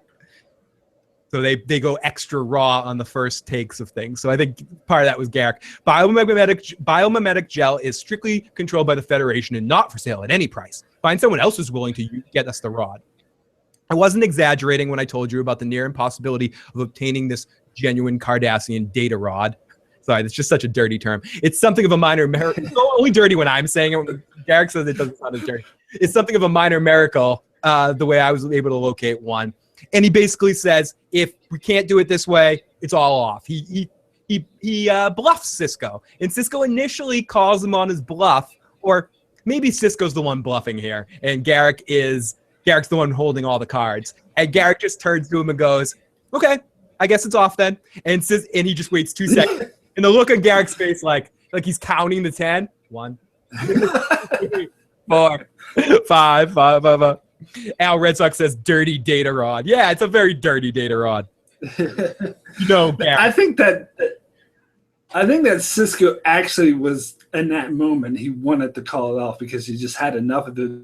But Garak knew that it wouldn't hold. That eventually come back around. So he's just like, all right. Yeah, and he says there's not enough in the entire squadron. How about less? Will he take less? He rationalizes it in his own brain. I agree with you, Mark, that at that point he wanted out. He wanted big time out of that. He just couldn't do it. Couldn't allow himself to in for a dime and for a dollar at this point. And Garak goes, "I believe the quantity is open to negotiation." Ops. So then we go to when Sisko starts going down the dark path, as we get the Bashir and Sisko scene. I'm gonna yada this a little bit, but ultimately he asks Julian for the gel. Julian says no. He gives him the same speech that Sisko gave Garak, and Sisko's like, "I know what you're saying, but Starfleet said it's okay. Give me the freaking gel." And Julian, who, just like every doctor in Star Trek, I'd say specifically the ones that do it exceptionally well are, and this is where we might differ here, Julian's my second favorite doctor next to Bones. Bones is my favorite, then Julian, then Holodoctor from Voyager, then Beverly, and then the person I don't even care about their name. But ultimately, I really like Bashir, and I think he showed some of the most character growth as an actor and as a performer on the show. Just the way that he made his character so annoying, and everything with his. Speaking of the biomimetic gel, you can see why Julian is so serious about this, and so serious about, dude, Sisko, no freaking way. I'm not giving you the gel. And he goes, "I want it in writing." And Sisko goes, "I thought you might," because he respects him and knew that he would do this, and gives him the writing and says, "Give me the gel by the end of the day. File your goddamn report." Great scene. Absolutely. I think Bashir is another one of those characters that the writers didn't know what they were doing with him. You keep seeing massive shifts in his character. Like at first he was just this naive child, and then they made this whole like genetically engineered thing, which was obviously they just came up with this to make his character more interesting. But overall, I do agree that towards the end of the series, he was a very interesting character, especially in this moment. I think the actor really grew into him as well. And you can see from his performances and stuff he did after Deep Space Nine, he really grew as an actor. So towards the end of the series is when he really started. Which is why, speaking of something that we might talk about one day in the future, that's why I really hope the Game of Thrones does more with him in this next coming season, because he's a really awesome actor now. And even in his small moments, and even though everything else in that particular part of the world sucked ass, he was the one shining. He was the one shining star in a sea of craposity going on there. So I mean, that was one of the main reasons why the Dorn storyline in season 5 sucked, is because they criminally underused that actor. You had this great actor, and instead we got bad pussy lines. Yeah, instead we got fucking bad pussy lines. And don't get me wrong, easy on the eyes again, but come on, shut the fuck up and give me more Julian Bashir. Come on. Actually, Julian was initially auditioned and really wanted the part of the Red Viper, but they said that they thought he wasn't quite right for that part, and they kept him in the casting chain, knowing that they were going to eventually cast him for Duran a couple seasons later. But he initially I didn't know that. he really wanted the Viper part, and he didn't quite. They thought he looked a little bit too old for the part, and they kept him in because they really liked his read for it, and they really liked his accent, which I think part of the reason why he's the only other person that does the accent well besides Pedro Pascal. Is that his name? Did I get his name right? Yeah, that he's the only other. Yeah.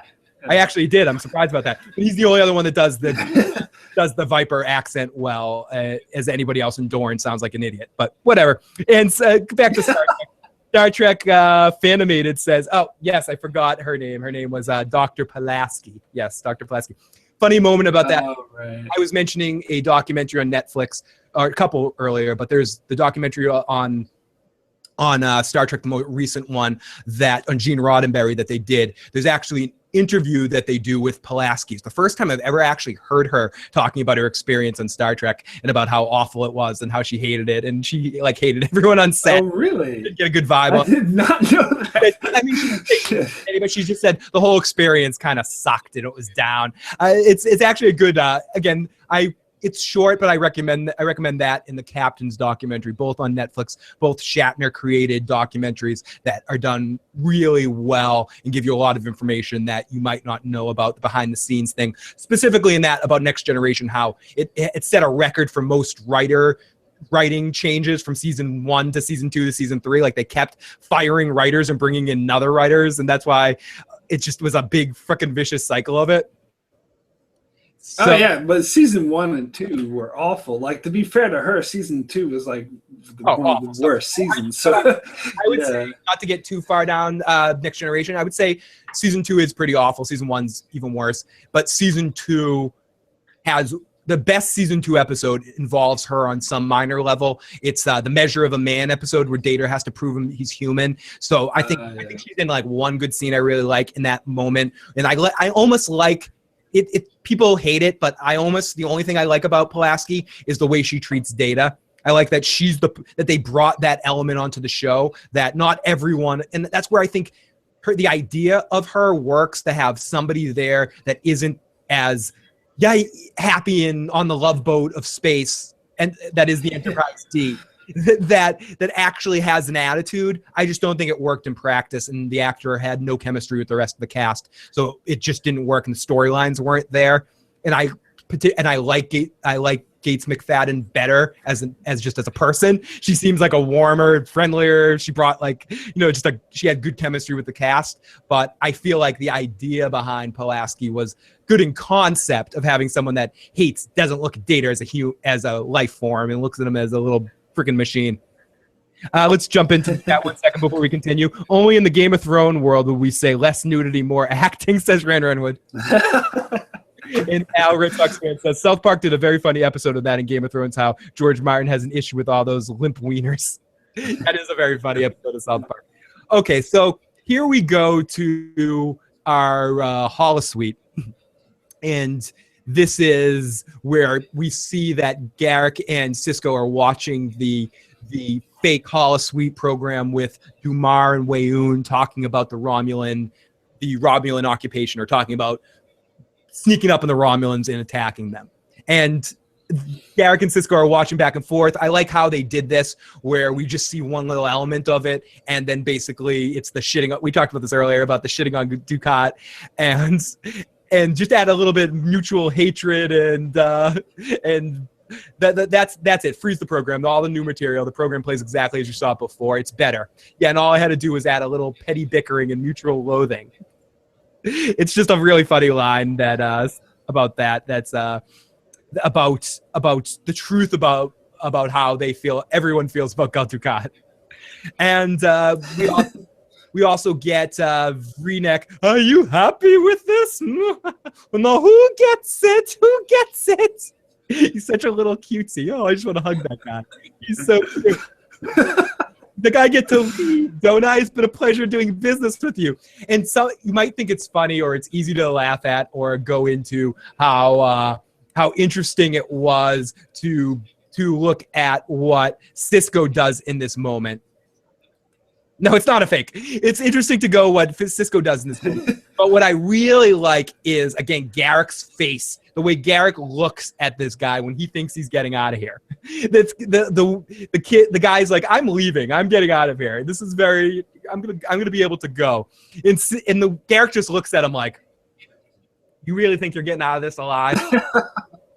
You're dumber than I think. Sisko says, I mean, you're not leaving until your work is accepted by our client. Tolar says, that isn't fair. You can't keep me here against my will. To which Sisko grabs him, throws him up against a wall, and says, I'm making a new agreement. If the program passes election, you walk free. But if there's even the slightest flaw, I will send you back to Klingon prison and tell Garon to take his time when he executes you. And I changed my voice because it's important to change my voice there, because Avery Brooks changes his voice into a cartoon bad guy villain voice at this moment.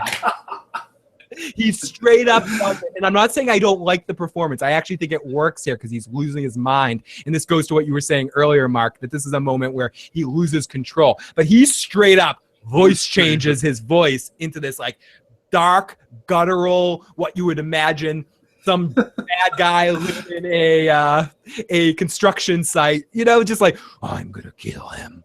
Batman is angry. It was just a very interesting tact of the way. And then Garak just goes, I sincerely hope so. Like Garak is just, he is so happy with the amazing situation he created to cause Sisko to be this crazy. Now, go back to your quarters. I'll be along shortly to say hello. And he just gets his eyes. And this guy does dead man walking on the Green Mile. Yes, dude. Dead man walking on the Green Mile, and it's just like he's like, yes sir, yes dude, yes. Just a really funny scene and really interesting interaction between the two of them. I wonder if Graith and Tolar knew that Garak, because it's obvious when Garak says to say hello, he's saying I'm gonna kill you, basically. And I wonder if Graith and Tolar knew that. Probably not. I think he's kind of a stupid guy and that didn't really catch on to that. I get that feeling. I get that feeling too, Mark. I feel he is just kind of he's a little bit of a dumbass that is idealizing here. And that was a question I had. I had asked Mark this in my notes. Do you think this guy actually thought he was getting out of there? Do you think do you think Tolar really thought he was just gonna give his work away and get away from there? I personally don't think so. I mean, I personally think he was scared and trying to get out of there as quickly as possible and knew Garak would probably kill him in the end. But that's just my perspective. I think he thought he was getting out alive, like, because he was being all casual. It's like, well, my work's done here. I'll see you guys later, and you know, and because I think there was the element that he wanted to get the hell away from Garak as soon as possible. But I think in his mind, he's like, oh yeah, he's totally thought everything was all good. But so I think he's just a bit dense and didn't realize. Yeah. We have a text message. I love this episode. Good review recap, guys. My favorite Deep Space Nine episode is however, Children in Time. This is a really great episode, but there's just something about that episode I really like. I was funny you talk about that episode. I was talking about that episode with Joe, and that's actually Joe doesn't really like that episode. That's one of my favorite episodes of Deep Space Nine as well. I like all the history that goes into that. We'll save that because that is an episode I want to look into more detail. But Mark, I'm curious what you think of that episode. Yeah, I actually agree with Joe. I'm not a huge fan of that episode either. Yeah, no, I mean, Joe standalone, didn't like the story. It was kind of blah blah blah. I forget exactly what he said, but he honestly just didn't dig the episode, which I'm more with the texter. And that's what's a great thing about Deep Space Nine too, especially as we get into seasons 5 and 6. There's so many in 7. There's so many different style episodes. Some are straight up comedy. Some are mobster episodes. Some are whatever Beyond the Stars is. There's so many great different. The Magnificent Ferengi, which I mentioned earlier, straight up comedy episode. So Deep Space Nine, if you don't like what they do, is going to give you something else cool. And excuse me, it's very rare past season 3 of Deep Space Nine. I mean, there's a few episodes in season 3, but it's very rare that they do a bad episode. You can say I don't like this episode or this isn't really my thing, but they're all good episodes. There's a couple here and there, but it's very rare. Well, except that one when Quark dressed up like a woman. I won't get into that. Oh my goodness. Ishka, is that his name as a woman? I think Ishka. I think. No, Ishka's his mother's name. I can't remember the name of his other female persona, but yeah. Look, we get the marvelous Deep Space Nine. Close enough. without close enough. Okay, so we get Sisko. Oh, what were you gonna say?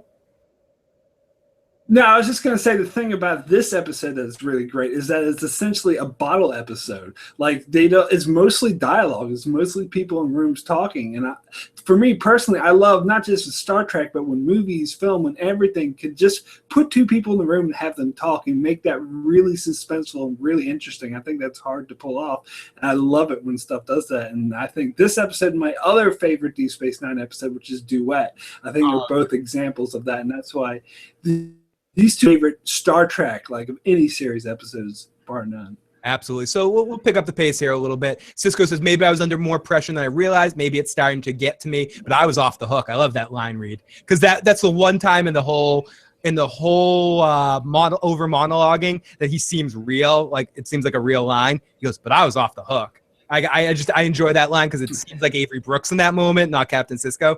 Starfleet Command has given the plan their blessing, which is very important to note. Starfleet Command has given all of this their blessing so far, and I thought that would make things easier. But I was the one who had to make it happen. I had to look Senator Vreenek in the eye and convince him a lie was the truth. And for some reason, he does truth. He doesn't bite on truth. He gives up on the word truth, and he just goes lie or was it true? He barely says it. Okay. So we get to the corridor where Garak said, while you're entertaining the senator, I'm going to take the opportunity to do a quick search of the ship's database. For what? For any intelligence information that you may have picked up. And Garak basically dupes him into not having an issue with him going on the ship. And I think, again, just to go to a Garak moment, Garak probably could have done this without telling Sisko. I think this was the seed he wanted to plant in Sisko, so Sisko would eventually know what he did. Because I think Garak is also somebody and this is Cardassian, he wants to screw you over, he wants to manipulate you, and then, to do the poker thing, he wants to show you the bluff. He wants to make sure you know he was expecting Sisko to come to his office, to come to his shop there and punch him in his face at the end of this episode. He was counting on it. And this is where he makes sure of that. He says to Sisko, yes, this is why he tells Sisko he's going on the ship. Because I actually had someone send me a question. One of the questions, why did Garak even tell Sisko he was going on the ship? And the answer to that question is he wanted Sisko to know that it was him that did that. Oh, yeah, he's an egotist. He wants to show off his work. Like what he did, it was like a brilliant piece of work, and he wants to make sure Sisko knows because no one else can by nature know what he did. So he wants to, and he can't tell him outright, so he has to sort of drop hints so he can do things together. Excellently put. So we also get in this moment a quick funny interaction between Worf and Garak, just to show how much Worf hates Garak. How's it going, Mr. Worf? Fun little one little Worf, man. It's always a pleasure to see you, Mr. Worf. So then we get into the. I just want to say real quick about the Worf thing, because someone brought something up which I thought was pretty interesting. Was apparently because in like the 4th season finale, like Garak tried to blow up the Founder's homeworld, and like Worf beat the crap out of him and had this huge fight, and then Garak got sent to prison for like a year or 6 months or something because of that. So there was just still undercurrent between Worf and Garak, and I think they still had this like little feud that we saw play out here. Worf is still pissed off at him about bullshitting him about wanting to join Starfleet. Like Worf still is, still is angry about that. He still kind of has that still has a stick up his ass about that. So ultimately we get into what I think is a slight trope of Star Trek that bothers me, but it's probably a personal issue. Every single fucking time on Star Trek, even though we've seen this cloaking technology since the original series, they make such a big deal of the characters' faces as they react to cloaking. And they did it with Garak and Sisko in this moment. Like once the cloak ship shows up and lands on it, they just get a look back and forth. Ooh, it's cloak ship. Or that the way the music It's every time they like to sell it like it's this big deal. And maybe that's just me and the way I look at the scene, but it hasn't been a big deal to me since I've seen Star Trek 4 and they have it show up in San Francisco Park, a big giant Klingon ship. That was the first where I was like, oh my God. And every time you just have it appear, it's not going to be as cool as that moment. Stop trying to make it as cool as that moment.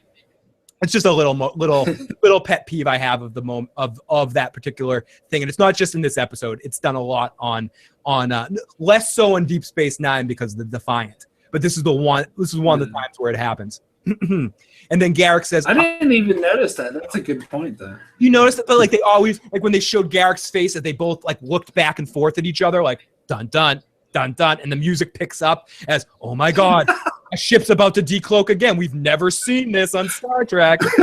Holy shit. Oh my goodness. You mean there's invisible ships on Star Trek? I don't believe you, dude. You're lying. That doesn't happen. Oh my God. Fascinating. You know, it's just like ridiculous. So we also, in this moment, Garak's like, I'll take my leave of you, Captain. And I love how the vibe of Garak and Sisko in this episode go from him reaching into Garak to try to get his help, them having a good back and forth with each other, to Sisko going full evil, and now Garak's sort of his, I'm not going to say his not his Monty Burns, but his little buddy that's like, I'm going to take my leave of you now, Captain. Like Garak's accepting that Sisko's gone full evil here, that Sisko's got the bad guy rope on, and he's in his gray area club now, and he's just, I'm going to take my leave of you, master. It's just very Jedi Padawan, very Sith Lord. I'll take my leave of you, master. Yes, master. So it's his minion. Garak is his little minion now. Perfect way of saying it. Yeah, that was the word I couldn't come up with. He comes off very minion-like in that moment. Oh, have a good night, Al. Talk to you soon, buddy. Thanks for checking out the cast. So then Vreenek shows up. Oh, I forgot the line. One more thing Garak says.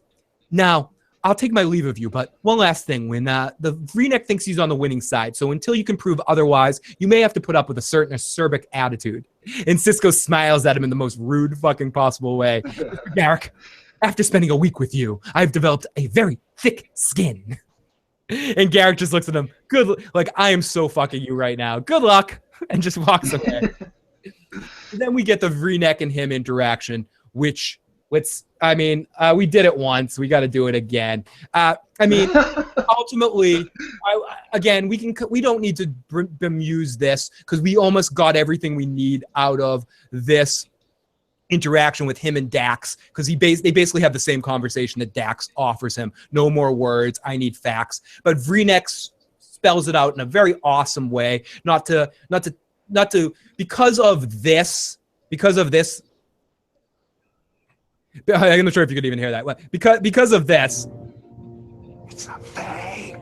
Vreenek, in a lot of ways, has a good performance, I think, and especially in this early scene where he's interacting with Sisko when he's talking about the Romulan ale and the fake Romulan ale and how I sip it. I almost believe in what you're saying. It's a good little parallel there where he sets it up. It's good performance, and the way he just hacks into Sisko. Oh, you're I thought you'd be much taller. You're the guy that I look forward to seeing your station while it's still here. The way the war is going with the Federation, he just never stops digging into Sisko, and it's really fun and a really good performance, I think, by the actor presenting this arrogant Romulan. What do you think, Marc? Yeah, no, I think this Vreenek is one of my favorite guest appearances on all of Star Trek, and I think this actor was amazing, and I think that this character is just the way he just digs into Sisko. Oh, I thought you'd be taller. It's just relentless, and I just think it plays out so well. And a little bit of trivia here is that originally, when I first started my YouTube channel in 2010, I called it Senator Vreenek's Star Trek Reviews. Oh, that's originally. Awesome. And that's why you have the fake. Yeah, that's why it's a fake such a big part of your channel, right? I love. Yeah, absolutely. Yeah, no, that's really cool, dude. I like that, and I definitely. And I also want to. Oh, keep going. Go ahead. No, keep going. I also wanted to say about this actor, because after I watched this episode, I realized that he appeared on an episode of Seinfeld where he played one of Elaine's boyfriends, who was like this shrink who like mind tricked people into doing whatever they wanted. Oh, that was so weird to see that. Dude, I know that episode. That's really awesome. Yeah. Oh, thank you.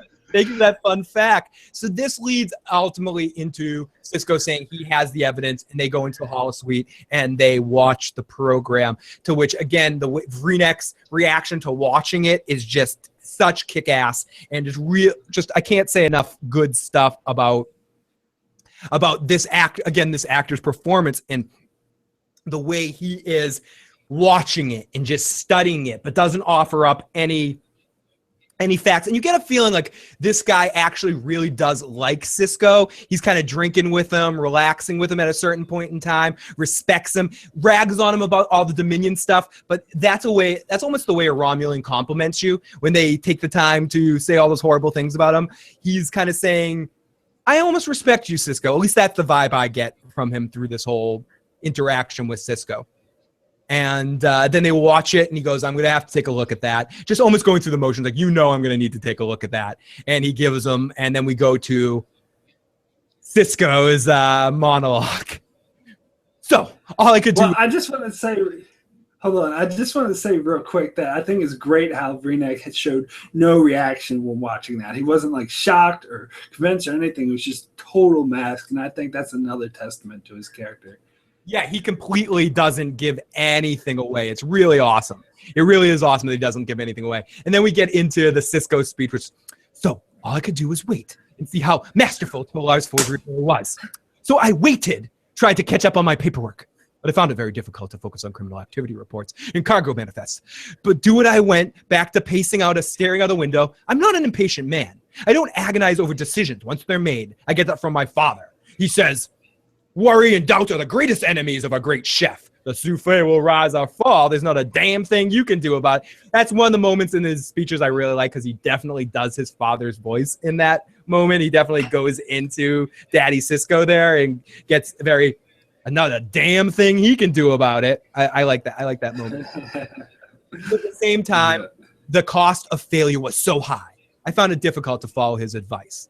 If Vreenek, and this is where it gets weird. If Vreenek discovered the data rod was a forgery, he'd realize I was trying to trick them into a war. I could push the Romulans even farther into the enemy camp. They could start openly helping the Dominion. If worst came to worst, they could even join the war against us. I had the distinct feeling that the victory or defeat would be decided in the next few minutes. To which, here we go. I played it enough.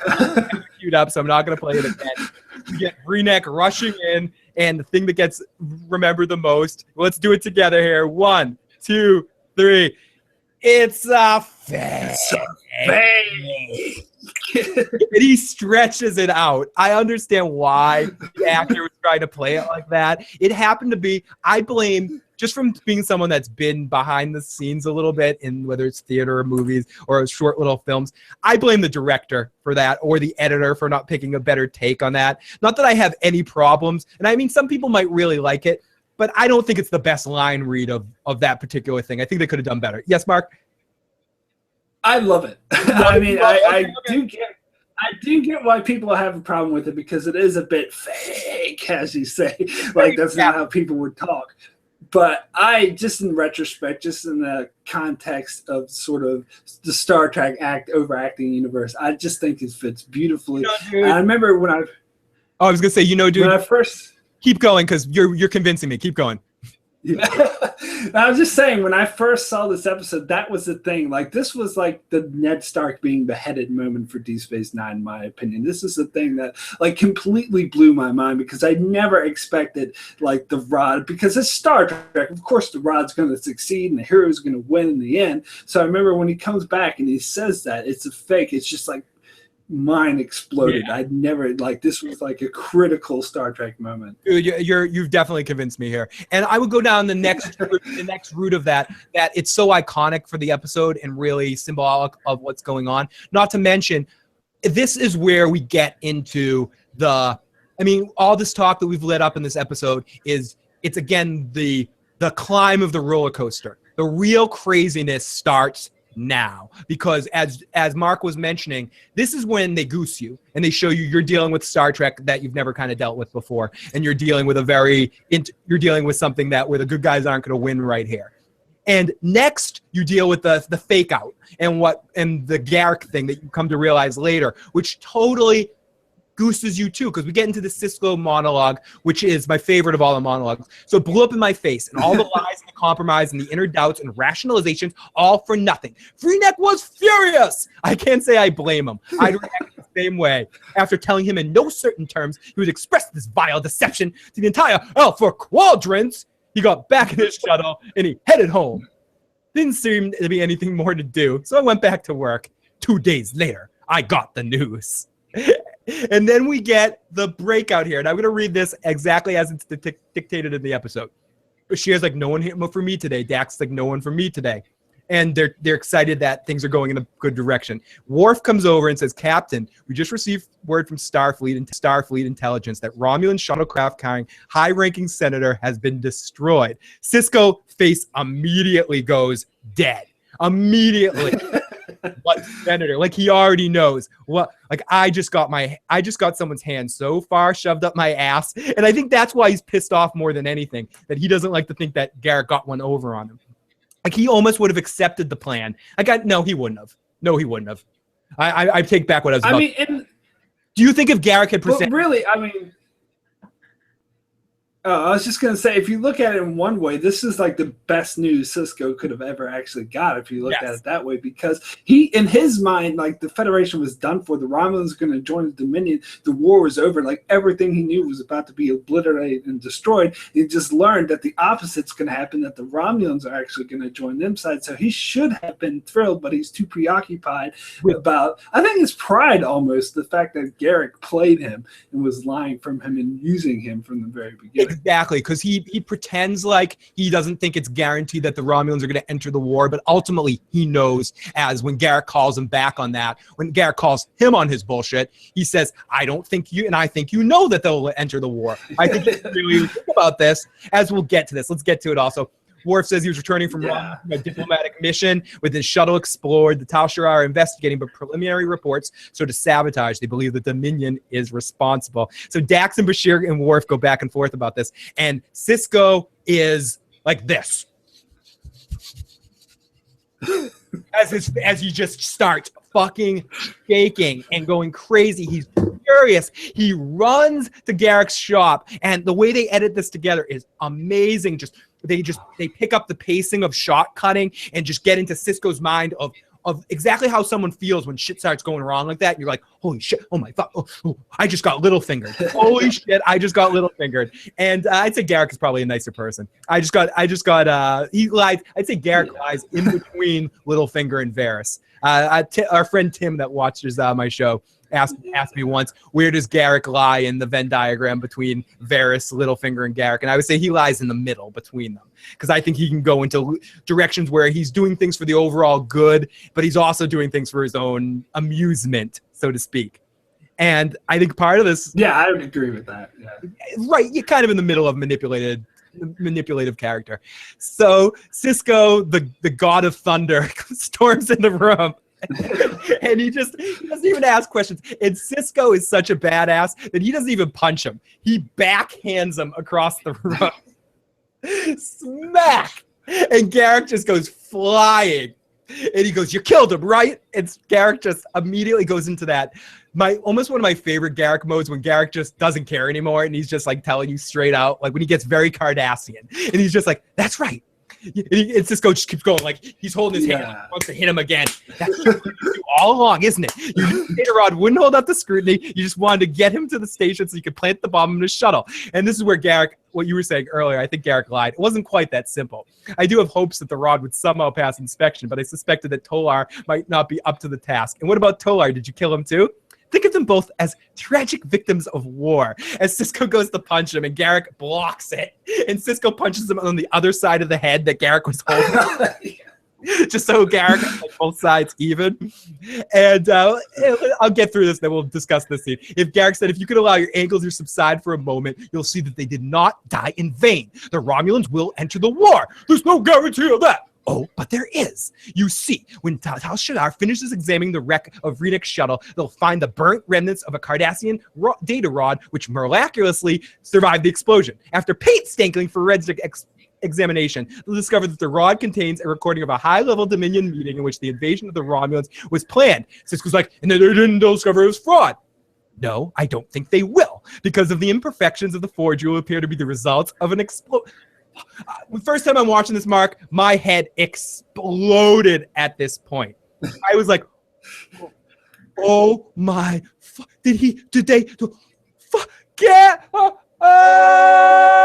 I just screamed. I was like, Garak, you were the greatest television character of all time. I remember the first time I watched it, it's like 3 o'clock in the morning, watching it on a computer screen, because it was one of those early days where you could like go to tvlinks.com and like stream whole series of something. I got to that episode. I watched that. I'm mouth wide open. I must have rewound this monologue like 75 times. And Sisko, I asked you what conclusion would you, and he goes that Vrenek obtained the data rod on Sakare, and that the Dominion killed him and prevented him from returning to Romulus with it. And Garak goes, precisely. And the more the Dominion protests the innocence, the more the Romulans will believe that they're guilty, because it's exactly what the Romulans would have done in their place. That's why he came to me. And then he changes tact, and he goes right to back to where we started. That's why you came to me, isn't it, Captain? Because you knew I would do the things you weren't capable of doing. Well, it worked. And now you'll get what you want. A war between the Romulans' Dominion and your conscience is bothering you. You'll know that it'll soothe the knowledge that you've just saved the life of the Alpha Quadrant. And all the cost was the Romulan senator, one criminal, and the self-respect of one Starfleet, excuse me, I had a burp on that, Starfleet officer. I don't know about you, but I'd call that a bargain. Holy shit, man. Holy shit, Mark. I'm sorry. You could go for a while because I'm freaking out. I'm having a heart attack over here. Yeah. No, that was just amazing. And yeah, like he said, this whole moment was another like example of Star Trek going where no other, Star Trek never been before. I never expect like the captain, the main hero, to just beat the shit out of this guy who wasn't threatening him in any way. It was really like sucker punches, like. And so I think that's why a lot of people had a problem with it, and there was a lot of controversy because, again, this sort of goes against Roddenberry's vision for a perfect future, to have the main hero to just like sucker punch this guy and beat the shit out of him.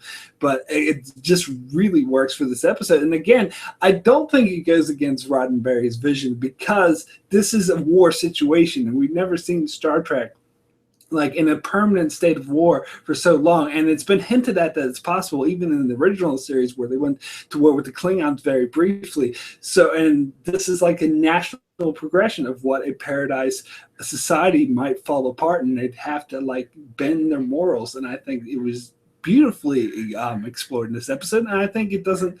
I don't think it hurts Roddenberry's vision. I think it sticks with it, and it's just amazing to see. Yeah, I agree. I agree with you 100%. 100%. Oh, we've got my friend Steve 5 and the dude. So psyched that you're doing a review. Oh, we're talking about the last night review. Oh, okay, awesome, sweet. And okay, so excited you guys are doing a Deep Space Nine review too. Oh my gosh, my Deep Space Nine cast poster fell down behind me. There we go. Oh my god, the cast was angry at me. Sisko was angry at me about my Sisko impression. So then we get into, and I agree with you too. And I think it's really fun seeing Sisko like that. We see him eventually like that occasionally with Dukat too. You can tell he just doesn't like Cardassians after a while. And and I also think Garak is so fucking crazy and so enjoys this kind of thing that I think Garak gets off on this a little bit too, getting hit by Sisko and getting into this kind of. Oh, absolutely. I think Garak needs this in his life. And I think Cardassians are very much like this. They like to fight. They like to yell at each other. As we learn Cardassian culture, that Cardassian women, the way they come on to a guy or the way a guy comes on to her is by insulting her. The way that it'd be very Sam and Diane if we're gonna go the chairs to do the chairs better. So then we get into our last monologue of the night and our last scene of the night. Sisko again talking to the camera, doing his one-man stage show of Othello. At 100 hours station time, the Romulan Empire formally declared their war against the Dominion.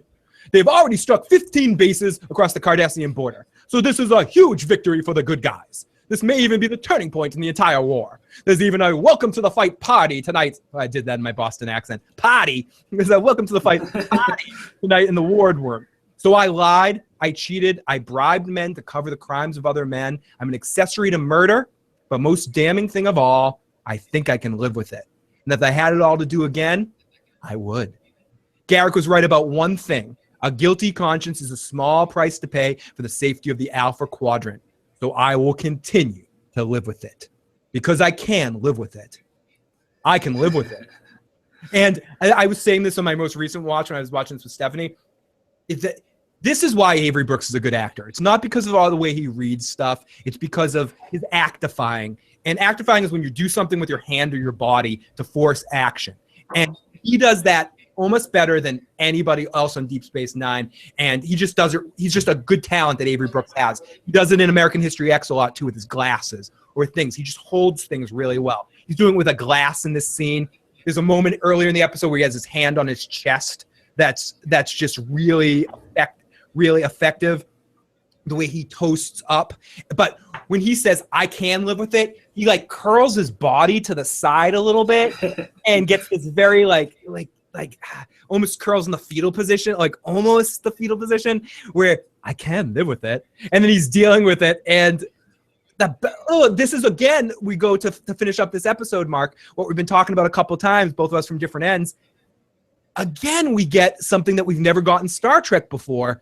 The way that and this is why I like the scenes that I know you're not saying that you don't like them. They're just not your favorite part of the episode. But that's why I kind of like these scenes, because we've never got this much direct interaction with a captain's log before. And the way that Avery deals with it, I think it could have been averted with him looking directly into the camera and stage acting it. I think that's maybe a bit too much in the way that it was directed. He could have just been staring off, maybe a couple looks to the camera, but it didn't have to be him eyeballing the camera straight out. It can take you out of the moment of it. There's a reason why more shows don't do that aren't comedies. So because it can take you out, breaking that fourth wall, and break out in theater too. But I have to say that this one scene though is this monologue. It's my favorite monologue in seeing this episode. I think it actually really works, especially the way it ends it with him saying, I can live with it, like just trying to convince himself. And then of course when he just says, oh, just erase the whole log. Exactly. That's what I was talking about. Thank you for bringing that up. Yeah. That's what I was saying. Erase the whole thing. That is just such a fucking interesting concept in Star Trek. The fact that so many captains, that he's not the only one that's done that. There has to be so many other captains, so many other stories that were never freaking told, so many other galaxy quests that were never actually told that exist, that captains have just had to cancel or say, computer, delete that whole program. It's just so effective. And then the whole scene goes to black. Bam. End of episode. Yeah. Holy mother effing shit. What a great episode, Mark. And before we call it a night with the episode, I do want to point out a couple little fun facts. Now, the working title of this episode was actually called The Patriot. And the original origins of the episode are found to be in the discussion among the writers of various. This comes from the Deep Space Nine companion book, page 556. The earliest origins of this episode are to be found in the discussion among the writers about various pivotal moments in recent U.S. history. The Gulf of Tonkin incident, North Vietnamese gunboat attacking a Navy vessel, and blah, blah, blah, blah. Another defining moment was in 1974 Watergate issue, was with unauthorized wiretapping influenced the idea of making a story like this. But initially, I want to get thinking about the sheer scale of these incidents and massive repercussions felt for years afterwards by people of all walks of life. The producers asked former staff writer and producer Peter Allen Fields to compose a story based around political controversy involving a secret, if discovered, could have huge consequences through the quadrant. Fields' original premise revolved around Jake Sisko, watergating First Minister Shakar. He discovers an undisclosed secret about Shakar from his days in the Bajoran resistance. If he got out, would bring down Shakar's government and throw Bajor into chaos. When Jake tells his father about the secret, Sisko tries to stop him from publishing it. However, the staff writers went to work on Fields' story and couldn't make it work. Before we get into how that was changed, how do you feel about that? Did you know that? Secondly, how do you feel about that? No, I didn't know that. I didn't hear about that. I think I'm glad it turned out the way it does, because that sounds like an average episode. That sounds like one that I'm not really much into. I think the way they actually ultimately went with it with this episode was so much better. So I'm so glad they did that progression. And I think you're going to know why the episode changed, because as I get into it, Ronald Moore compared the premise of the film to All the President's Men. This was an idea around Michael Taylor's composed first draft of the script, an inherent conflict between Jake and Sisko. The story would be when Jake tries to get an interview with Garak for the Federation News Service, but Garak is uninterested in being interviewed. Jake presses him, but Garak won't budge, so Jake goes to his father to try to put some pressure on Garak. However, Sisko tells him to stay away from Garak altogether. Intrigued, Jake begins to investigate and discovers that his father and Garak are involved in some shady dealings, or trying to bring down the Romulans into a Dominion war by lying to them about the Dominion War's so-called plan to invade Romulan space. But by the final draft, the script was actually got rewritten, and the final draft was written, taken, and redrafted by, of course, Ronald D. Moore. They give the other guy the credit on the story idea, but in Ronald Moore's script, Jake had been completely removed out because they didn't want to fuck with the relationship between Jake and Sisko, and they thought that was kind of stupid. And it was established that over the course of 5.5 years, the show was simply too strong as bonds of father and son. It was virtually impossible of conceiving anything to destroy it. Moore explains it was really no contest between Sisko and Jake because they were, as much as we wanted to get at the heart of those two characters, they would never really go into that kind of conflict with each other, so it didn't ring true. Jake was too young and Sisko was too experienced. So according to Moore, the title of the episode was referred to Have You Danced with the Devil in the Pale Moonlight from Batman. So if anyone is thinking that this has to do with the Batman script, that is exactly where he got the title from. All right. And a couple more before we call it a night. Originally, the writers were going, or morning, we were going to call afternoon. The writers were going to have the Dominion invade Vulcan, not Beta Z. The episode was structured so at the moment Sisko begins to waver as to whether or not to carry out his scheme, the planet falls into Dominion rule, serving as a galvanizing force. But the writers didn't want to invent a new planet or somewhere inconsequential. They wanted a planet that would carry weight from viewers. So they ultimately narrowed it down to Vulcan and Beta Z. They initially decided on Vulcan, but they changed their mind when coming to the realization that Vulcan carried too much weight. J.J. Abrams. So the historians they couldn't do anything about that. And a couple of other fun facts. It's nothing else. Everything else is just sort of where certain lines came from. Exactly what fatal flaw V-neck discovered in the forgery is never actually mentioned, but in subsequent success and fooling all other Romulans suggests that some physical flaw in the rod itself, rather than error in the narrative or the forged records of what clued him into the counterfeit. Garak does not note to Sisko, however, any discrepancies in both Rod and the program, and it's written off by the Romulans. That's about a couple other things. This episode echoes season 5 for the uniform, where Sisko similarly disregards his own ethical belief system and Starfleet policy in order to catch Michael Eddington. Both episodes were written by Peter Allen Fields and worked on by Ron Moore. This episode presented in flashback format where Sisko is narrating. Whereas we mentioned that a lot. The filming on this was in January 1998. That I don't really care. Miles David O'Brien and Jake Sisko don't appear in this episode. It has proved to be, and this is where we get into the final thing we're going to talk about here, and just kind of our last points. And I'll talk, and I'm going to let Marc give his final thoughts of this episode. This, to me, is one of the best Deep Space Nine episodes, one of the best Star Trek episodes. It ranks up there with Tapestry, All Good Things. If I'm going into full Star Trek, as some of the Yesterday's Enterprise is another one I really love. And I know I'm talking about a lot of Next Generation episodes here, but I just don't know episode titles in Deep Space Nine, because I think Deep Space Nine, it's more, I would say, in all of season 6 of Deep Space Nine, and the last 10 episodes of Deep Space Nine. So it's not specific episodes; it's story arcs on Deep Space Nine. But I would say, it's just as an individual episode, I would rank this up there in the upper echelon, maybe even the best Star Trek episode.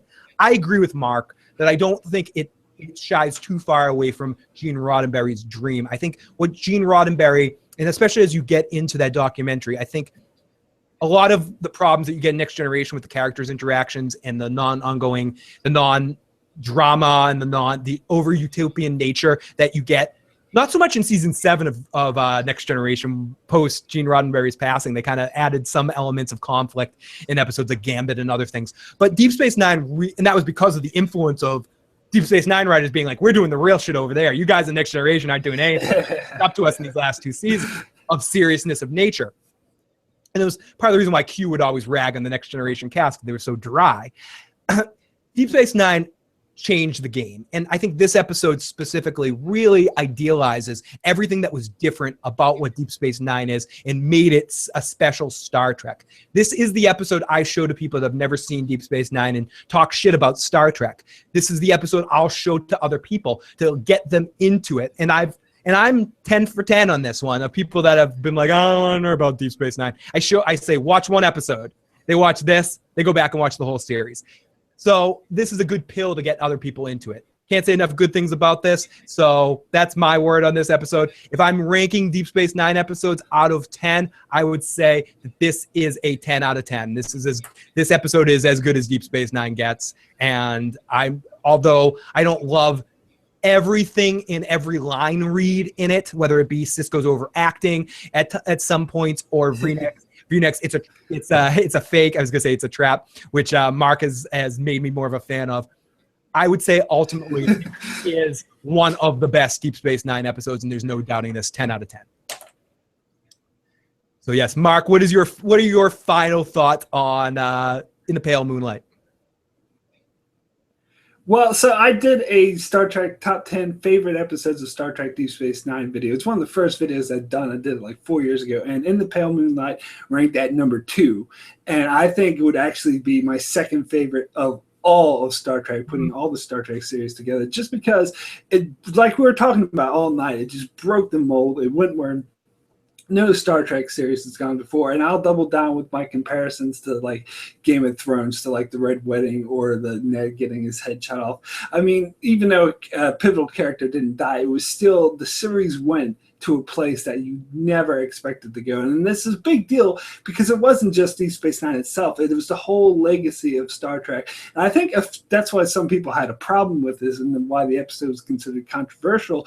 But I think ultimately it was a very good thing. And I wasn't surprised when you told me that Ronald D. Moore was majorly responsible for this episode, because you see a lot of origins of like Battlestar Galactica and the dark tone that series would have in this episode. You can tell this is when Ronald D. Moore was really starting to shape it, and he took a lot of the things he did in this episode and in the later seasons of Deep Space Nine and transformed that to the awesome show that eventually became Battlestar Galactica. So I do think that you're right to use this episode as an example to non-Star Trek fans, especially non-Deep Space Nine fans, because I've known a lot of people who just watched the first 2 seasons like, oh, Deep Space Nine sucked. I'm like, yeah, but you can't judge that on the first 2 seasons because they're not very good. You need to watch the good Trek, and like this episode would be the perfect example. And I'm sure even like someone who knew nothing about Star Trek, when they watch this episode, they would just be blown away. So yeah, I think this is definitely a good example. It's a very much a bottleneck episode that you can just watch, and it gives you enough exposition that you can figure out what's going on with the war and not really have to know much details. It still hits a home run as connecting to the overall story arc as well. It really does. It really adds a different element to the show, and I can't say enough good things. We could talk another hour just about gushing over everything about this episode, but this is a good enough time to cut off and call it a night. It was really great to talk to you, Marc. Thank you so much. Where can people find you, Marc, if anyone's checking this out and wants to see more of your stuff?